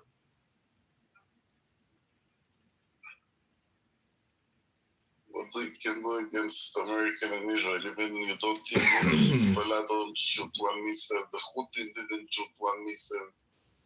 They don't have any practice. They're all chicken, afraid of what will happen if they will dare to do something.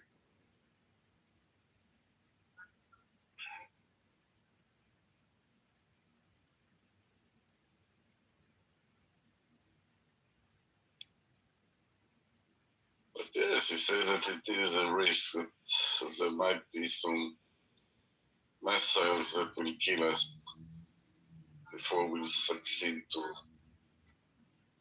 destroy all the missiles.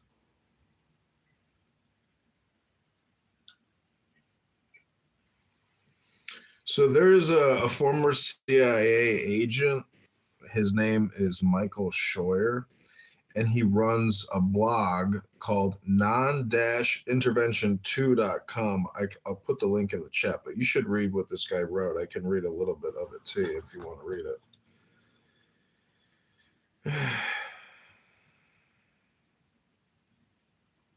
Check this guy out. He was on the Bin Laden desk. He's Harry, this is your day, Harry. Why don't Bibi Netanyahu? Why Donald Trump? Harry.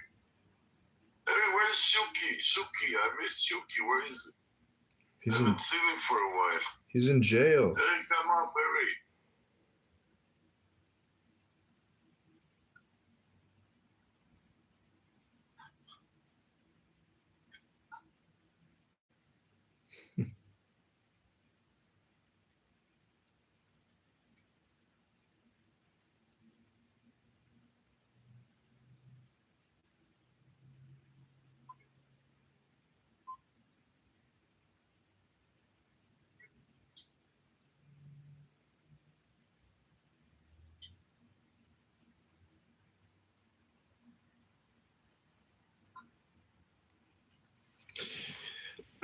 This guy writes, so as this peace is finished, there are still U.S. military forces from all services flowing into the region around Iran. The U.S. has never operated a major military force on the ground in Iran, and it has had virtually no regular on-the-ground intelligence collection in Iran since the U.S. embassy and its officers were seized in '83. The importance of the latter is that the planners of a monster air war on Iran, which is said to be Trump's first choice, probably will not have definite data about what the mullahs have been planning as a regime survival strategy since they took power in '72. If the air war is insufficient to solve the Iran problem to Israel's satisfaction, the sole remaining option probably is an unnecessary interventionist ground war, the kind of war which U.S. flag officers and their commanders-in-chief have failed to win, despite several dozen opportunities with Japan since Japan surrendered in '45. This guy, hates Israel, and he, I would say he's definitely, anyways, but his analysis is pretty interesting.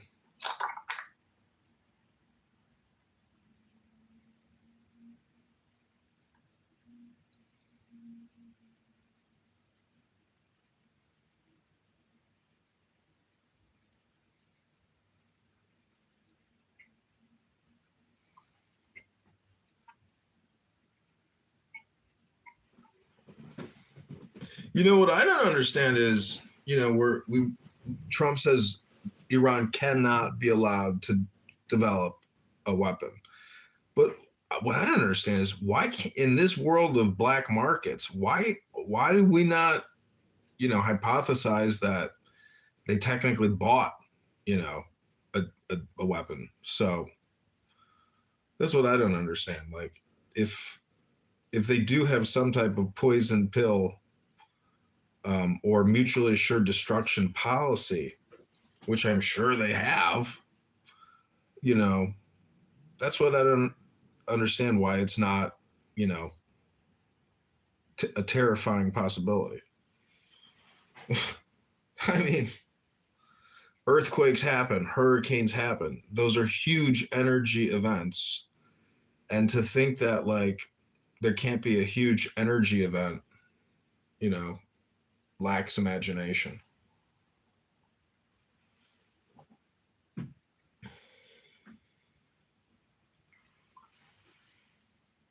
There's nothing to be understandable. Israel should not have these missiles and nuclear weapon all the time, warning all the world about the will attack, and have all these proxies and pay money to the Houthis and to the Hezbollah.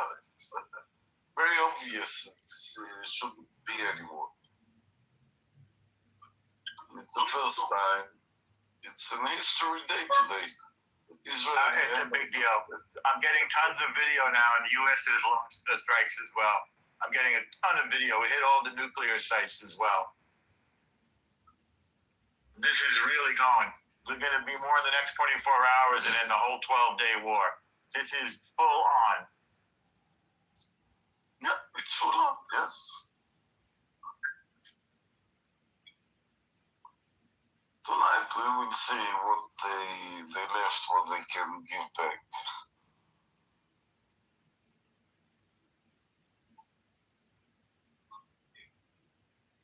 It's almost like long. That's for sure.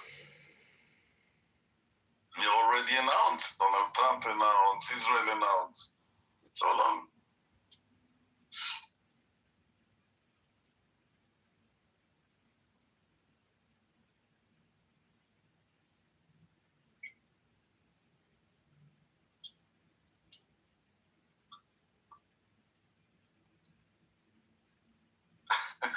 There is a fire in a bus area. So everybody were afraid. It's not a missile, it's only a fire in Hulon, in the bus parking place.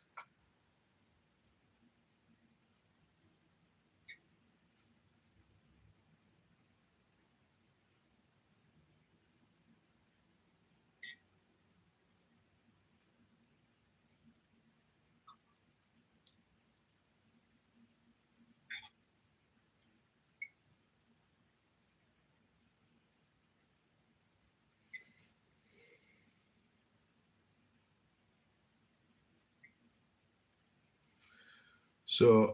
I looked up in Hebrew the translation of God's army. It's Adonai Zivaot, Lord of hosts, Lord of armies. Zava means army, host, or warfare. Zivaot, the plural form meaning hosts or armies. It says Kabbalah teaches that God's army can also represent spiritual forces such as the power of Torah study, mitzvot, commandments, and righteous actions that bring light and protection into the world. Biblically, the term was first used by Hannah in 1 Samuel 1:1:1 to call upon God for help. Metaphorical, it represents the spiritual battle against negative forces, the Sitra Achra or other side in Kabbalah. Modern reinterpretation, the term has been used in modern context to refer to the IDF as an instrument of divine protection and historical destiny.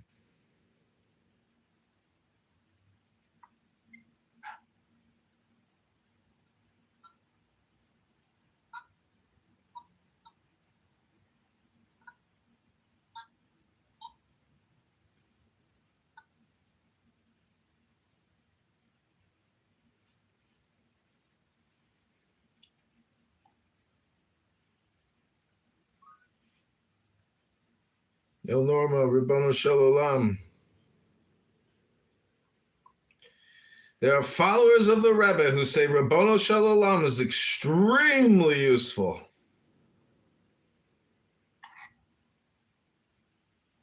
Everybody left me. I think I will close the room.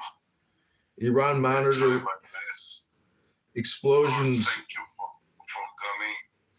Explosions are going off in Isfahan, Qom, Karaj, and Kermanshah.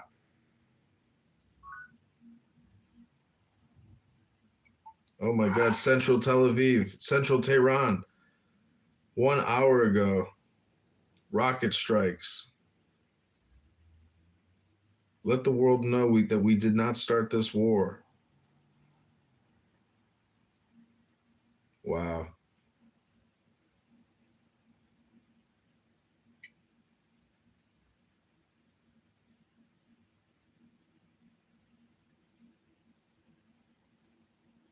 למרות שאתה נמצא? כן, אני נמצא, אבל אני מתחיל עכשיו לסגור, לא השאירו אותי פה לבד, אתה עזבת, סטנלי עזב, מורו עזב, ואני מתלבט אם להשאיר את החדר פתוח, אני חושב שזה נכון להשאיר אותו פתוח. אוקיי, למה? זה נכון, כי אנשים בסך הכל, אתה יודע, מחפשים את הביחד, מה שנקרא.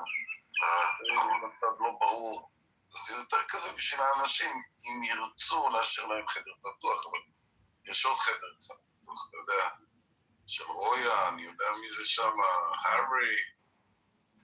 רויה והארי באיזה חדר? איפה הם נמצאים? יש שם חדר של כהניסטים, מה, אתה רוצה להגיד שאתה חסור שם? לא, אני לא, דווקא אני שאלתי כדי לברוח מהם, את שניהם אני לא כל כך מתלהב. עכשיו אני אגיד לך איך הוא נקרא. ישראל לטק איראן. ילדותי, כמו כן. ישראל לטק איראן, יופי, טוב.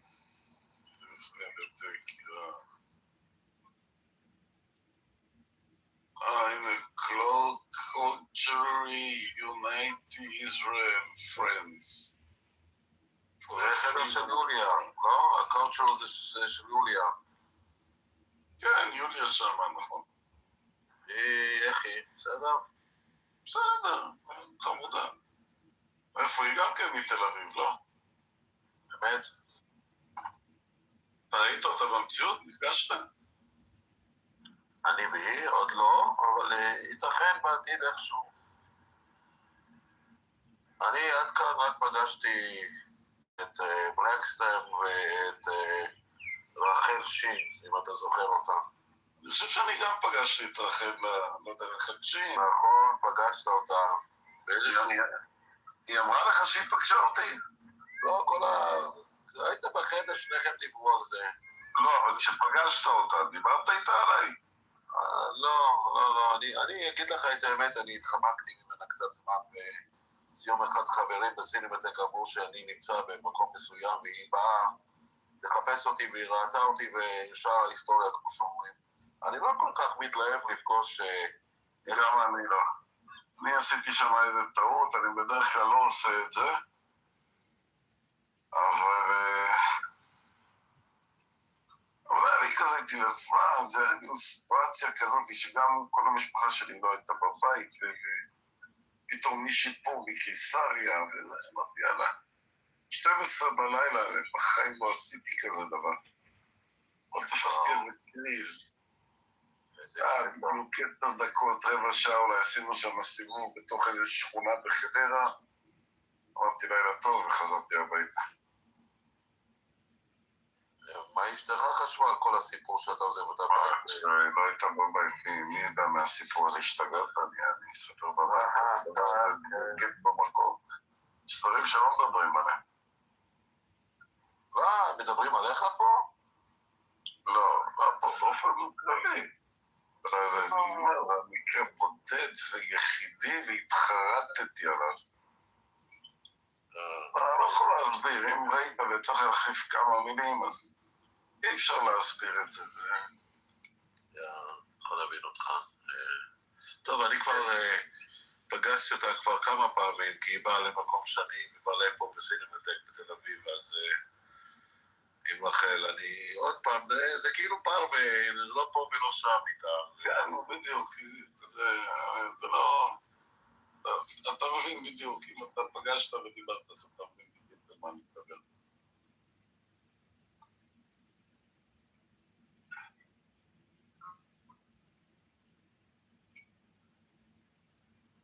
פעם היא הייתה להיט בחדרים של היהודים בגלל המבטא הכבד של האנשים היו משתעשעים, איך אומרים, זה היה משתעשע, אבל הם פסי. כן.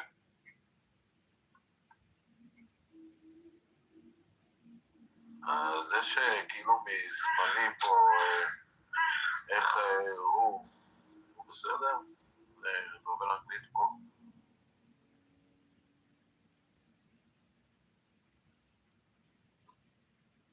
בסדר, לכל מקום יש ליצן. מדברים על ההתקפה המשולבת לישראלית, אמריקאית, פעם ראשונה בהיסטוריה שזה ממש משולב, טרור והכל, הכל הוכן, הכל זה...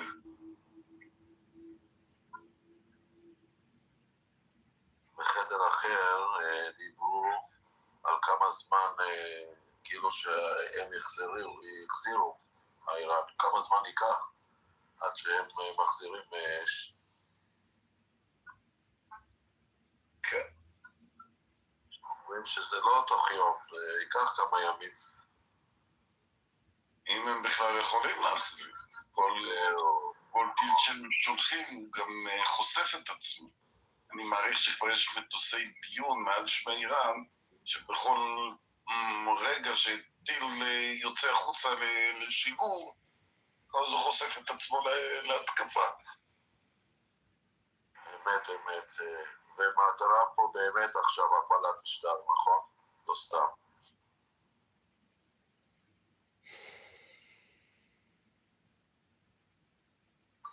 נפתח מתקפת סייבר נגד האתרים במדינה ובהם כלי תקשורת.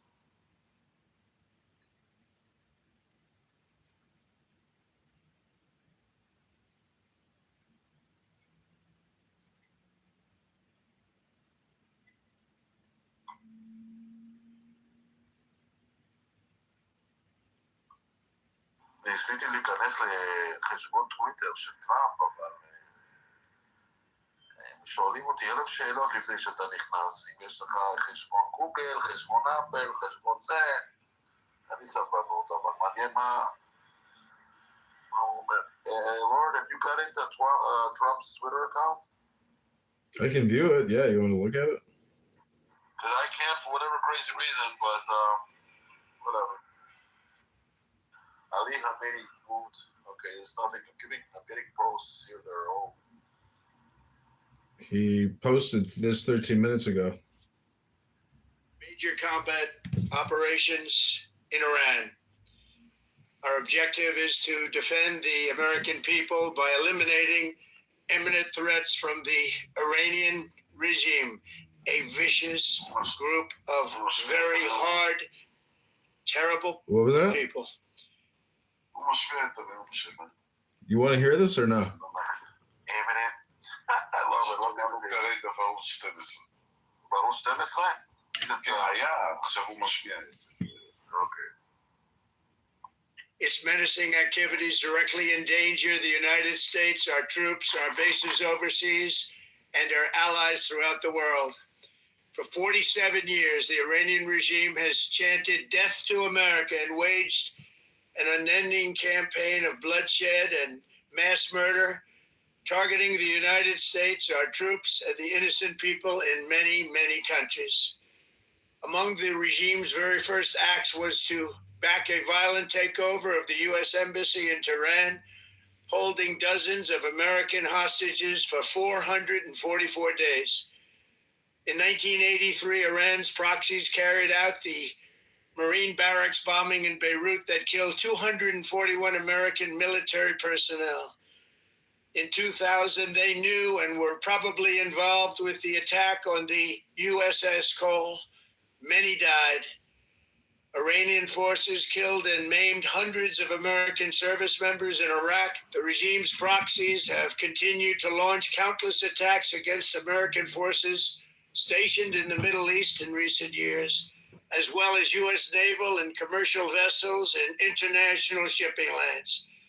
It's been mass terror, and we're not going to put up with it any longer. From Lebanon to Yemen and Syria to Iraq, the regime has armed, trained, and funded terrorist militias that have soaked the earth with blood and guts. And it was Iran's proxy, Hamas, that launched the monstrous October 7th attacks on Israel, slaughtering more than 1,000 innocent people, including 46 Americans, while taking 12 of our citizens hostage. It was brutal, something like the world has never seen before. Iran is the world's #1 state sponsor of terror and just recently killed tens of thousands of its own citizens on the street as they protested. It has always been the policy of the United States, in particular, my administration, that this terrorist regime can never have a nuclear weapon. I'll say it again, they can never have a nuclear weapon. That is why in Operation Midnight Hammer last June, we obliterated the regime's nuclear program at Fordow, Natanz, and Isfahan. After that attack, we warned them never to resume their malicious pursuit of nuclear weapons, and we sought repeatedly to make a deal. We tried. They wanted to do it. They didn't want to do it. Again, they wanted to do it. They didn't want to do it. They didn't know what was happening. They just wanted to practice evil. But Iran refused, just as it has for decades and decades. They've rejected every opportunity to renounce their nuclear ambitions, and we can't take it anymore. Instead, they attempted to rebuild their nuclear program and to continue developing long-range missiles that can now threaten our very good friends and allies in Europe, our troops stationed overseas, and could soon reach the American homeland. Just imagine how emboldened this regime would be if they ever had and actually were armed with nuclear weapons as a means to deliver their message. For these reasons, the United States military is undertaking a massive and ongoing operation to prevent this very wicked, radical dictatorship from threatening America and our core national security interests. We are going to destroy their missiles and raise their missile industry to the ground. It will be totally, again, obliterated. We're going to annihilate their Navy. We're going to ensure that the region's terrorist proxies can no longer destabilize the region or the world and attack our forces and no longer use their IEDs or roadside bombs, as they are sometimes called, to so gravely wound and kill thousands and thousands of people, including many Americans. And we will ensure that Iran does not obtain a nuclear weapon. It's a very simple message. They will never have a nuclear weapon. This regime will soon learn that no one should challenge the strength and might of the United States Armed Forces. I built and rebuilt our military in my first administration, and there is no military on earth even close to its power, strength, or sophistication. My administration has taken every possible step to minimize the risk to U.S. personnel in the region. Even so, and I do not make this statement lightly, the Iranian regime seeks to kill. The lives of courageous American heroes may be lost, and we may have casualties. That often happens in war. But we're doing this not for now. We're doing this for the future, and it is a noble mission. We pray for every service member as they selflessly risk their lives to ensure that Americans and our children will never be threatened by a nuclear-armed Iran. We ask God to protect all of our heroes in harm's way, and we trust that with his help, the men and women of the armed forces will prevail.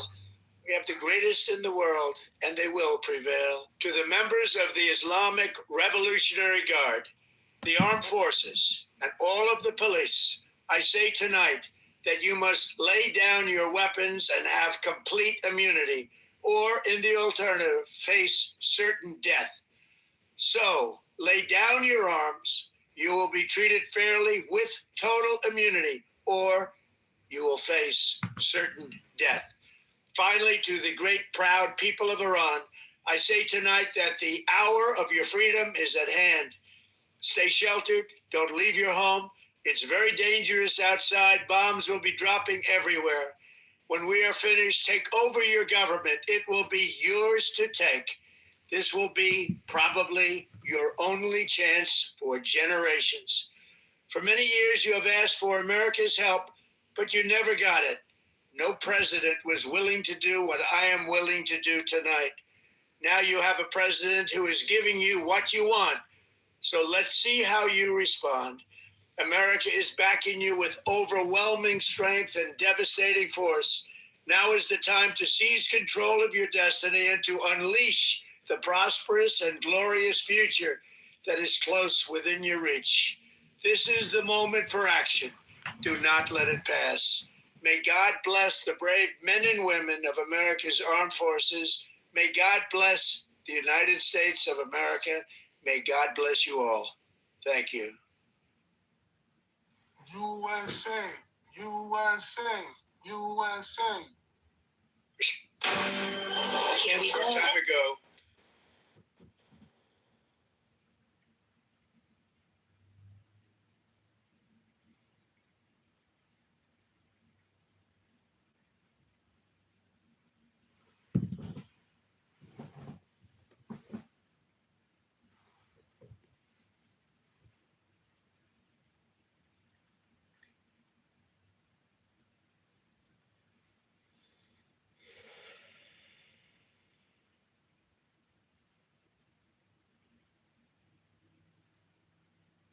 יש עוד אזעקה, there's another alarm here. יש לך גם עמוס? זיהו שיגורים לעבר ישראל.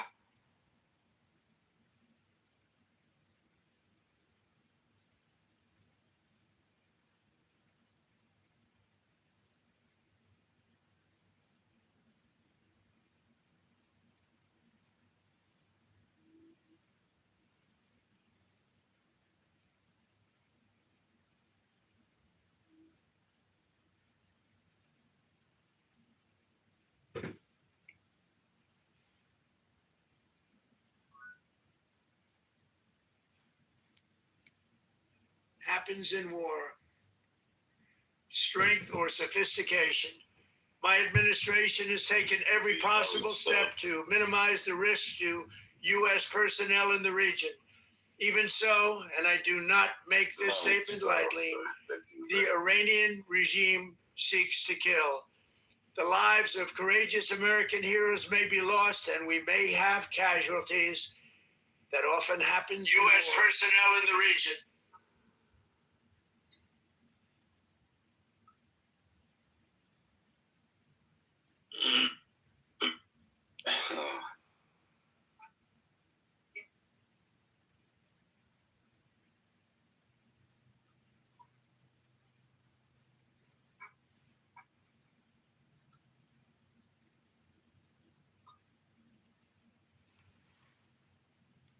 But we're doing this not for now. We're doing this for the future, and it is a noble mission. We pray for every service member as they selflessly risk their lives to ensure that Americans and our children will never be threatened by a nuclear-armed Iran. This not for now.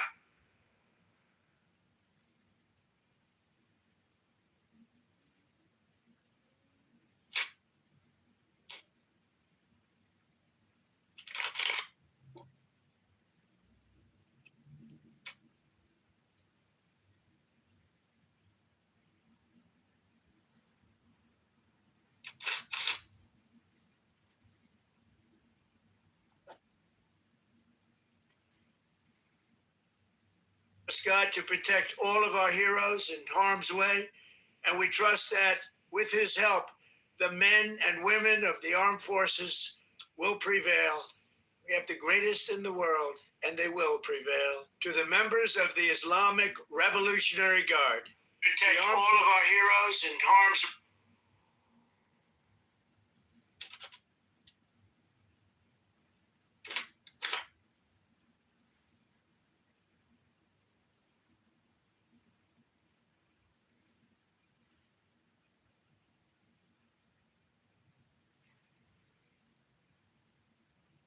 forces and all of the police. I say tonight that you must lay down your weapons and have complete immunity, or in the alternative, face certain death. So, lay down your arms. You will be treated fairly with total immunity. And all of the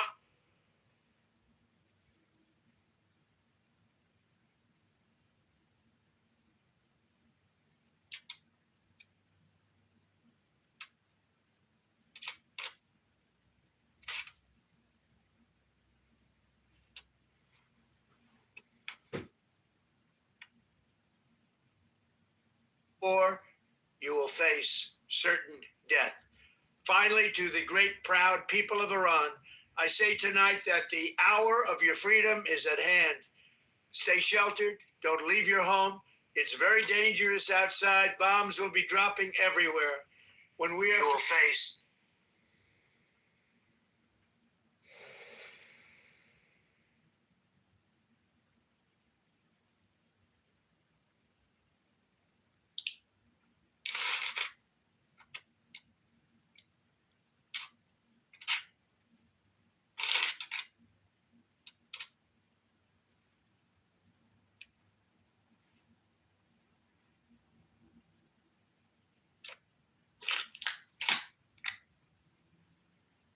take over your government, it will be yours to take.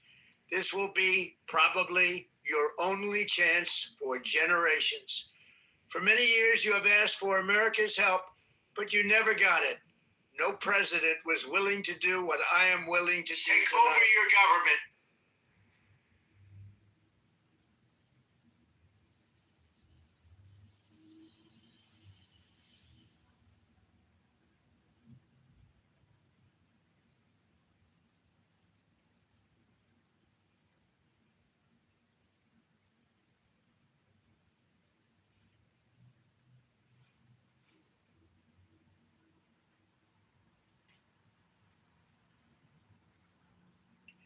Now you have a president who is giving you what you want. So let's see how you respond. America is backing you with overwhelming strength and devastating force. Now is the time to seize control of your destiny and to unleash the prosperous and glorious. Now you have a president who is giving you what you want.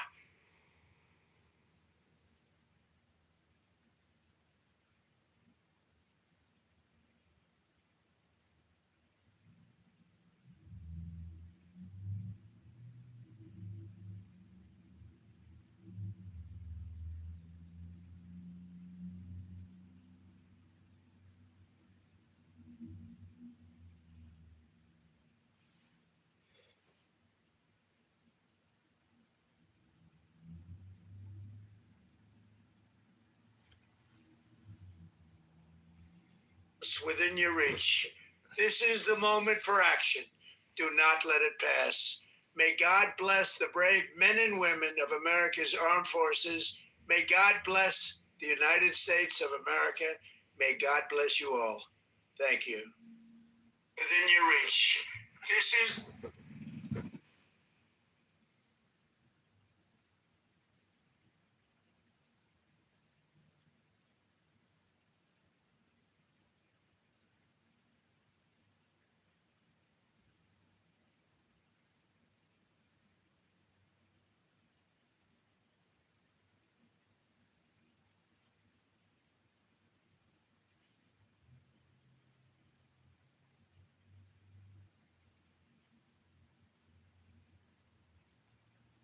Well, it goes back to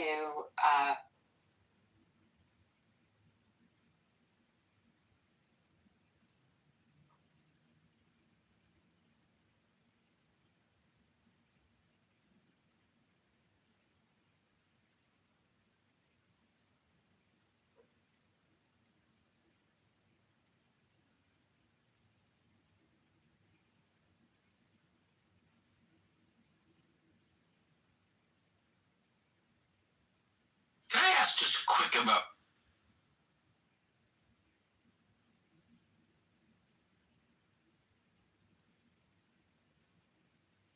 Massey. He's obviously gotten into a very personal altercation with the president ongoing. There's the question of AIPAC. He was one of the few people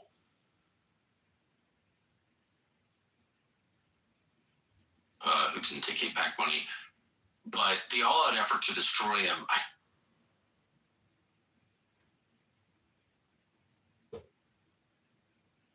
Within your reach. This is the moment for action. Do not let it.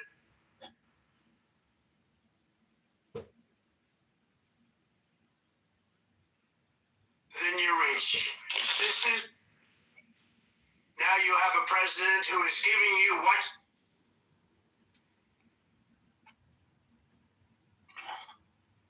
Now you have to take over your government. It will be yours to.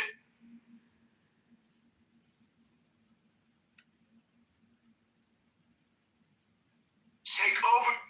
You will face certain death.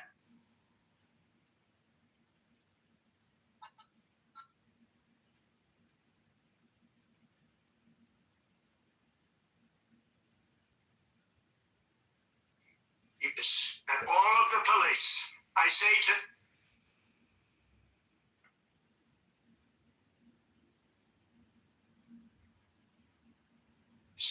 Protect all of our heroes in harm's way, and we trust that with his help.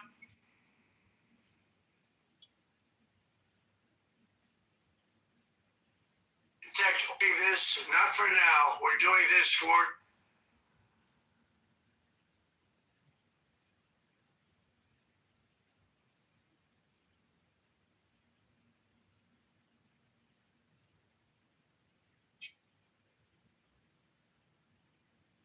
This U.S. personnel in the region, even.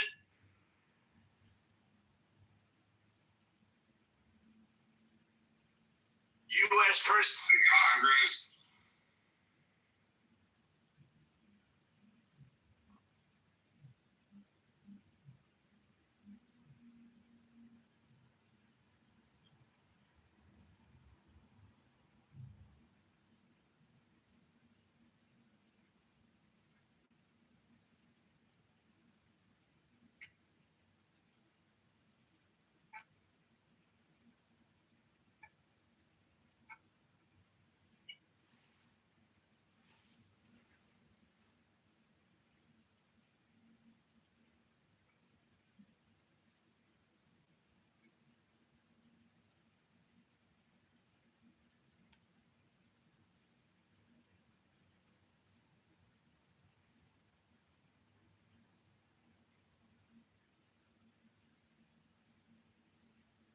U.S. personnel in the region.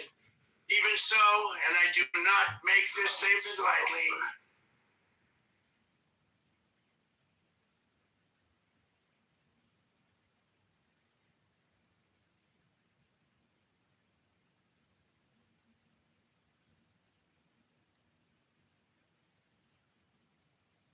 U.S. personnel in the region that protect this.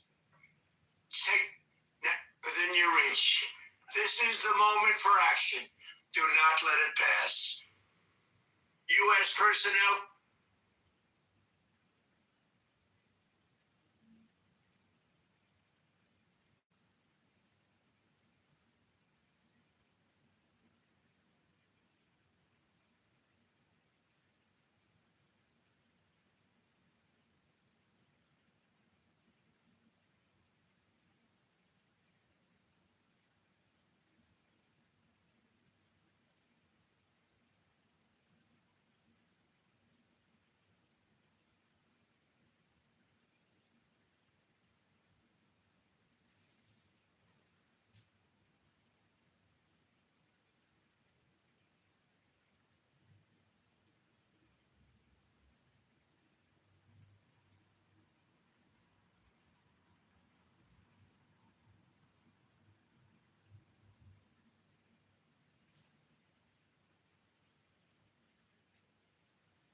U.S.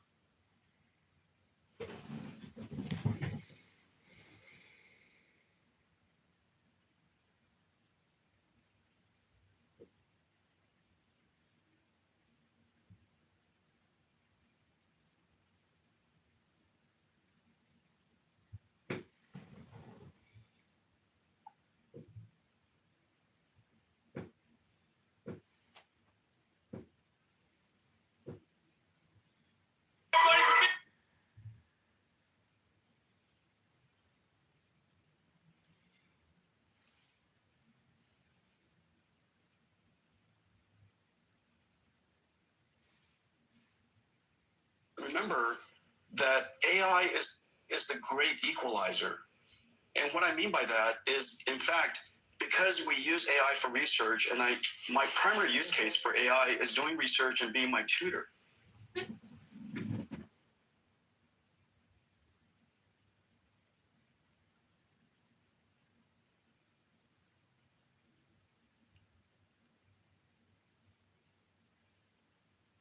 U.S. personnel in the region.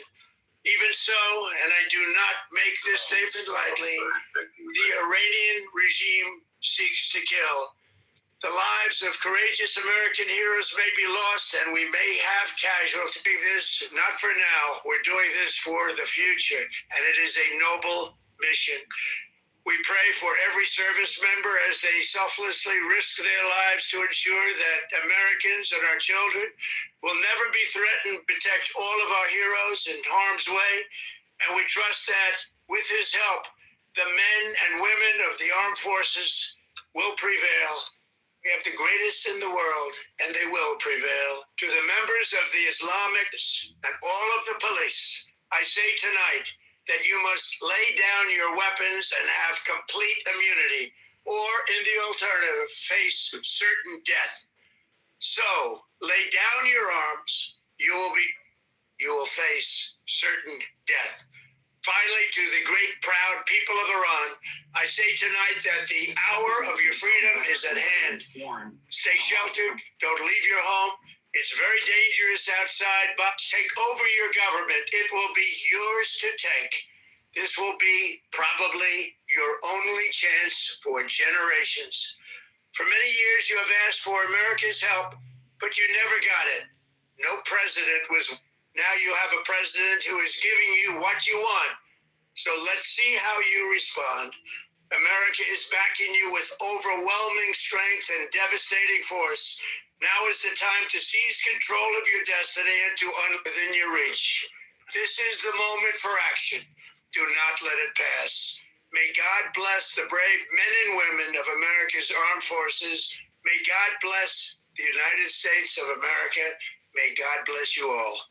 U.S. personnel in the region. Even so, and I do not make this statement lightly, the Iranian regime seeks to kill. The lives of courageous American heroes may be lost, and we may have casualties. This, not for now. We're doing this for the future, and it is a noble mission. We pray for every service member as they selflessly risk their lives to ensure that Americans and our children will never be threatened. Protect all of our heroes in harm's way, and we trust that with کمکی که رئیس جمهور ایالات متحده به مردم شجاع ایران وعده داده بود اکنون رسیده است. این یک مداخله بشردوستانه است و هدف آن جمهوری اسلامی دستگاه سرکوب و ماشین کشتار آن است، نه کشور و ملت بزرگ ایران. اما با وجود رسیدن این کمک، پیروزی نهایی همچنان به دست ما رقم خواهد خورد. این ما ملت ایران هستیم که در این آخرین نبرد کار را تمام خواهیم کرد. زمان بازگشت به خیابانها نزدیک است.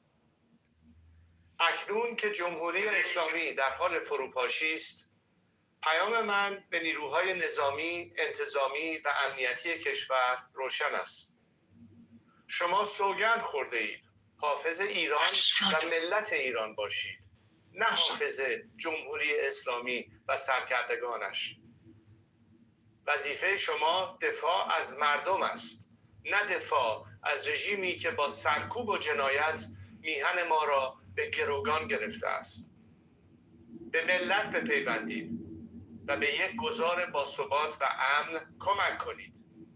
در غیر این صورت با کشتی در همشکسته خامنه‌ای و رژیمش غرق خواهید شد. و پیام من به رئیس جمهور ایالات متحده پرزیدنت ترامپ این است: ملت شریف ایران با وجود سرکوب و کشتار وحشیانه این رژیم نزدیک به 2 ماه با دلاوری ایستادگی کرد. اینک از شما میخواهم بیشترین احتیاط ممکن را برای حفظ جان غیر نظامیان و هم‌میهنانم به کار ببرید. مردم ایران متحدان طبیعی شما و جهان آزادند و یاری شما در سخت‌ترین دوره تاریخ معاصر ایران را فراموش نخواهند کرد. و به شما هم‌میهنان عزیزم در ایران، در این ساعتها و روزهای حساس بیش از هر زمان دیگر باید بر هدف نهایی خود متمرکز بمانیم: باز پس گرفتن ایران. من از شما میخواهم که در حال حاضر در خانه‌های خود بمانید و آرامش و امنیت خود را حفظ کنید. هوشیار و آماده باشید تا در زمان مناسب که به طور دقیق به اطلاع شما خواهم رساند برای اقدام نهایی به خیابانها بازگردید. پیام‌های من را از طریق شبکه‌های اجتماعی و رسانه‌های ماهواره‌ای دنبال کنید. اگر در اینترنت و ماهواره اختلال ایجاد شد، از طریق امواج رادیویی با شما در تماس خواهم بود. ما به پیروزی نهایی بسیار نزدیکیم. میخواهم هرچه زودتر در کنار شما باشم. ایران را پس بگیریم و دوباره بسازیم. پاینده ایران.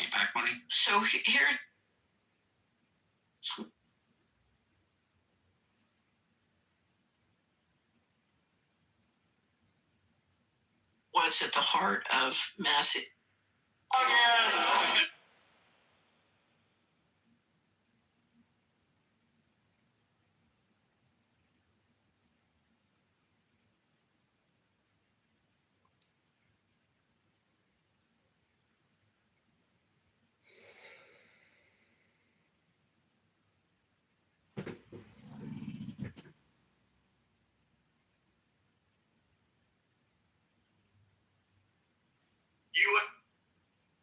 U.S.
Now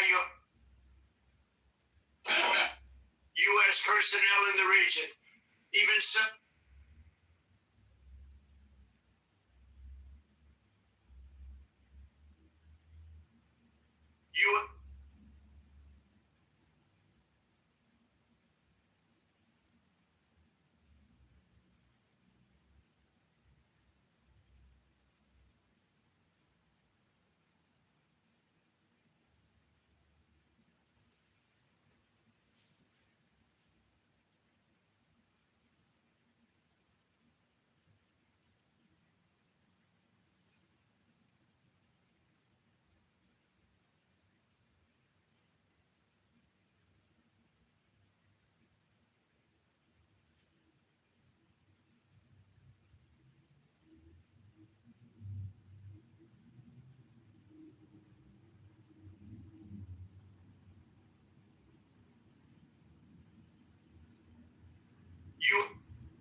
U.S.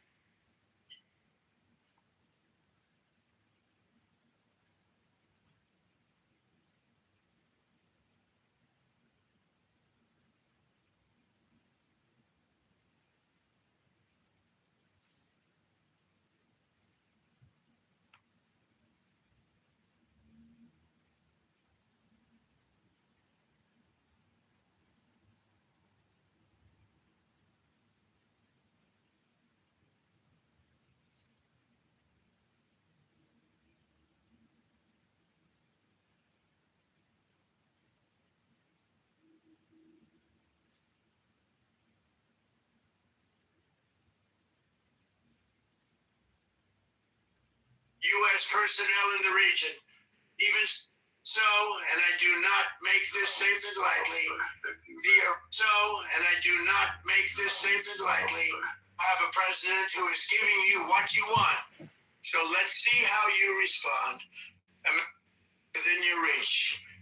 Iranian regime.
U.S. personnel.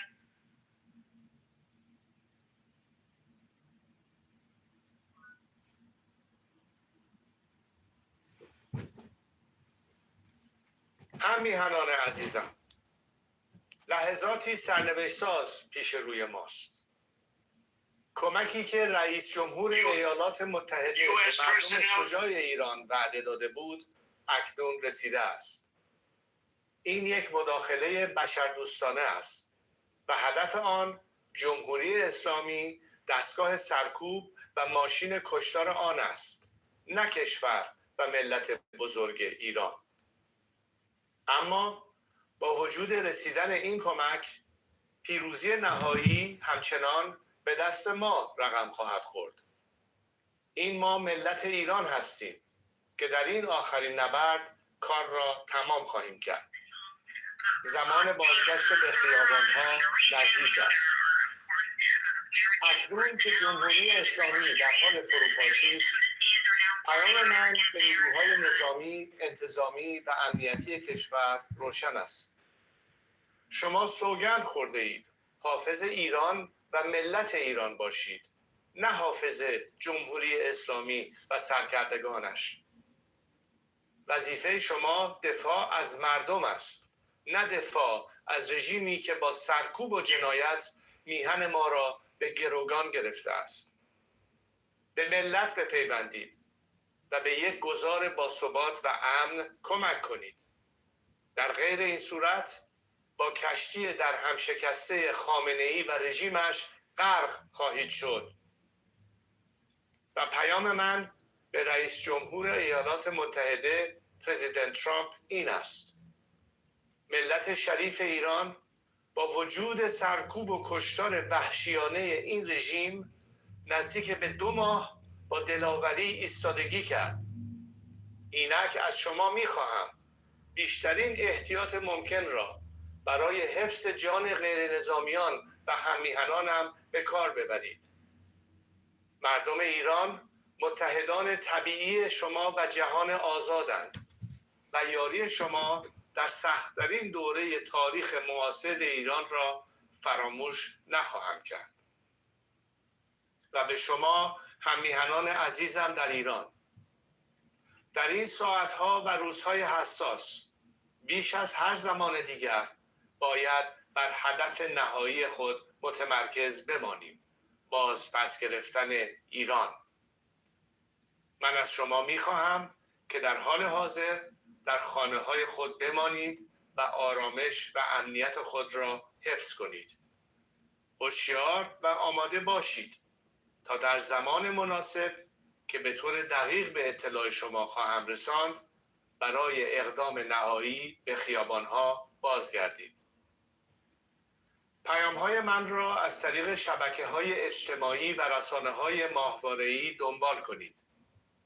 اگر در اینترنت و ماهواره اختلال ایجاد شد، از طریق امواج رادیویی با شما در تماس خواهم بود. ما به پیروزی نهایی بسیار نزدیکیم. میخواهم هر چه زودتر در کنار شما باشم تا با هم ایران را پس بگیریم و دوباره بسازیم. پاینده ایران.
هممیهنان عزیزم، لحظاتی سرنوشت ساز پیش روی ماست.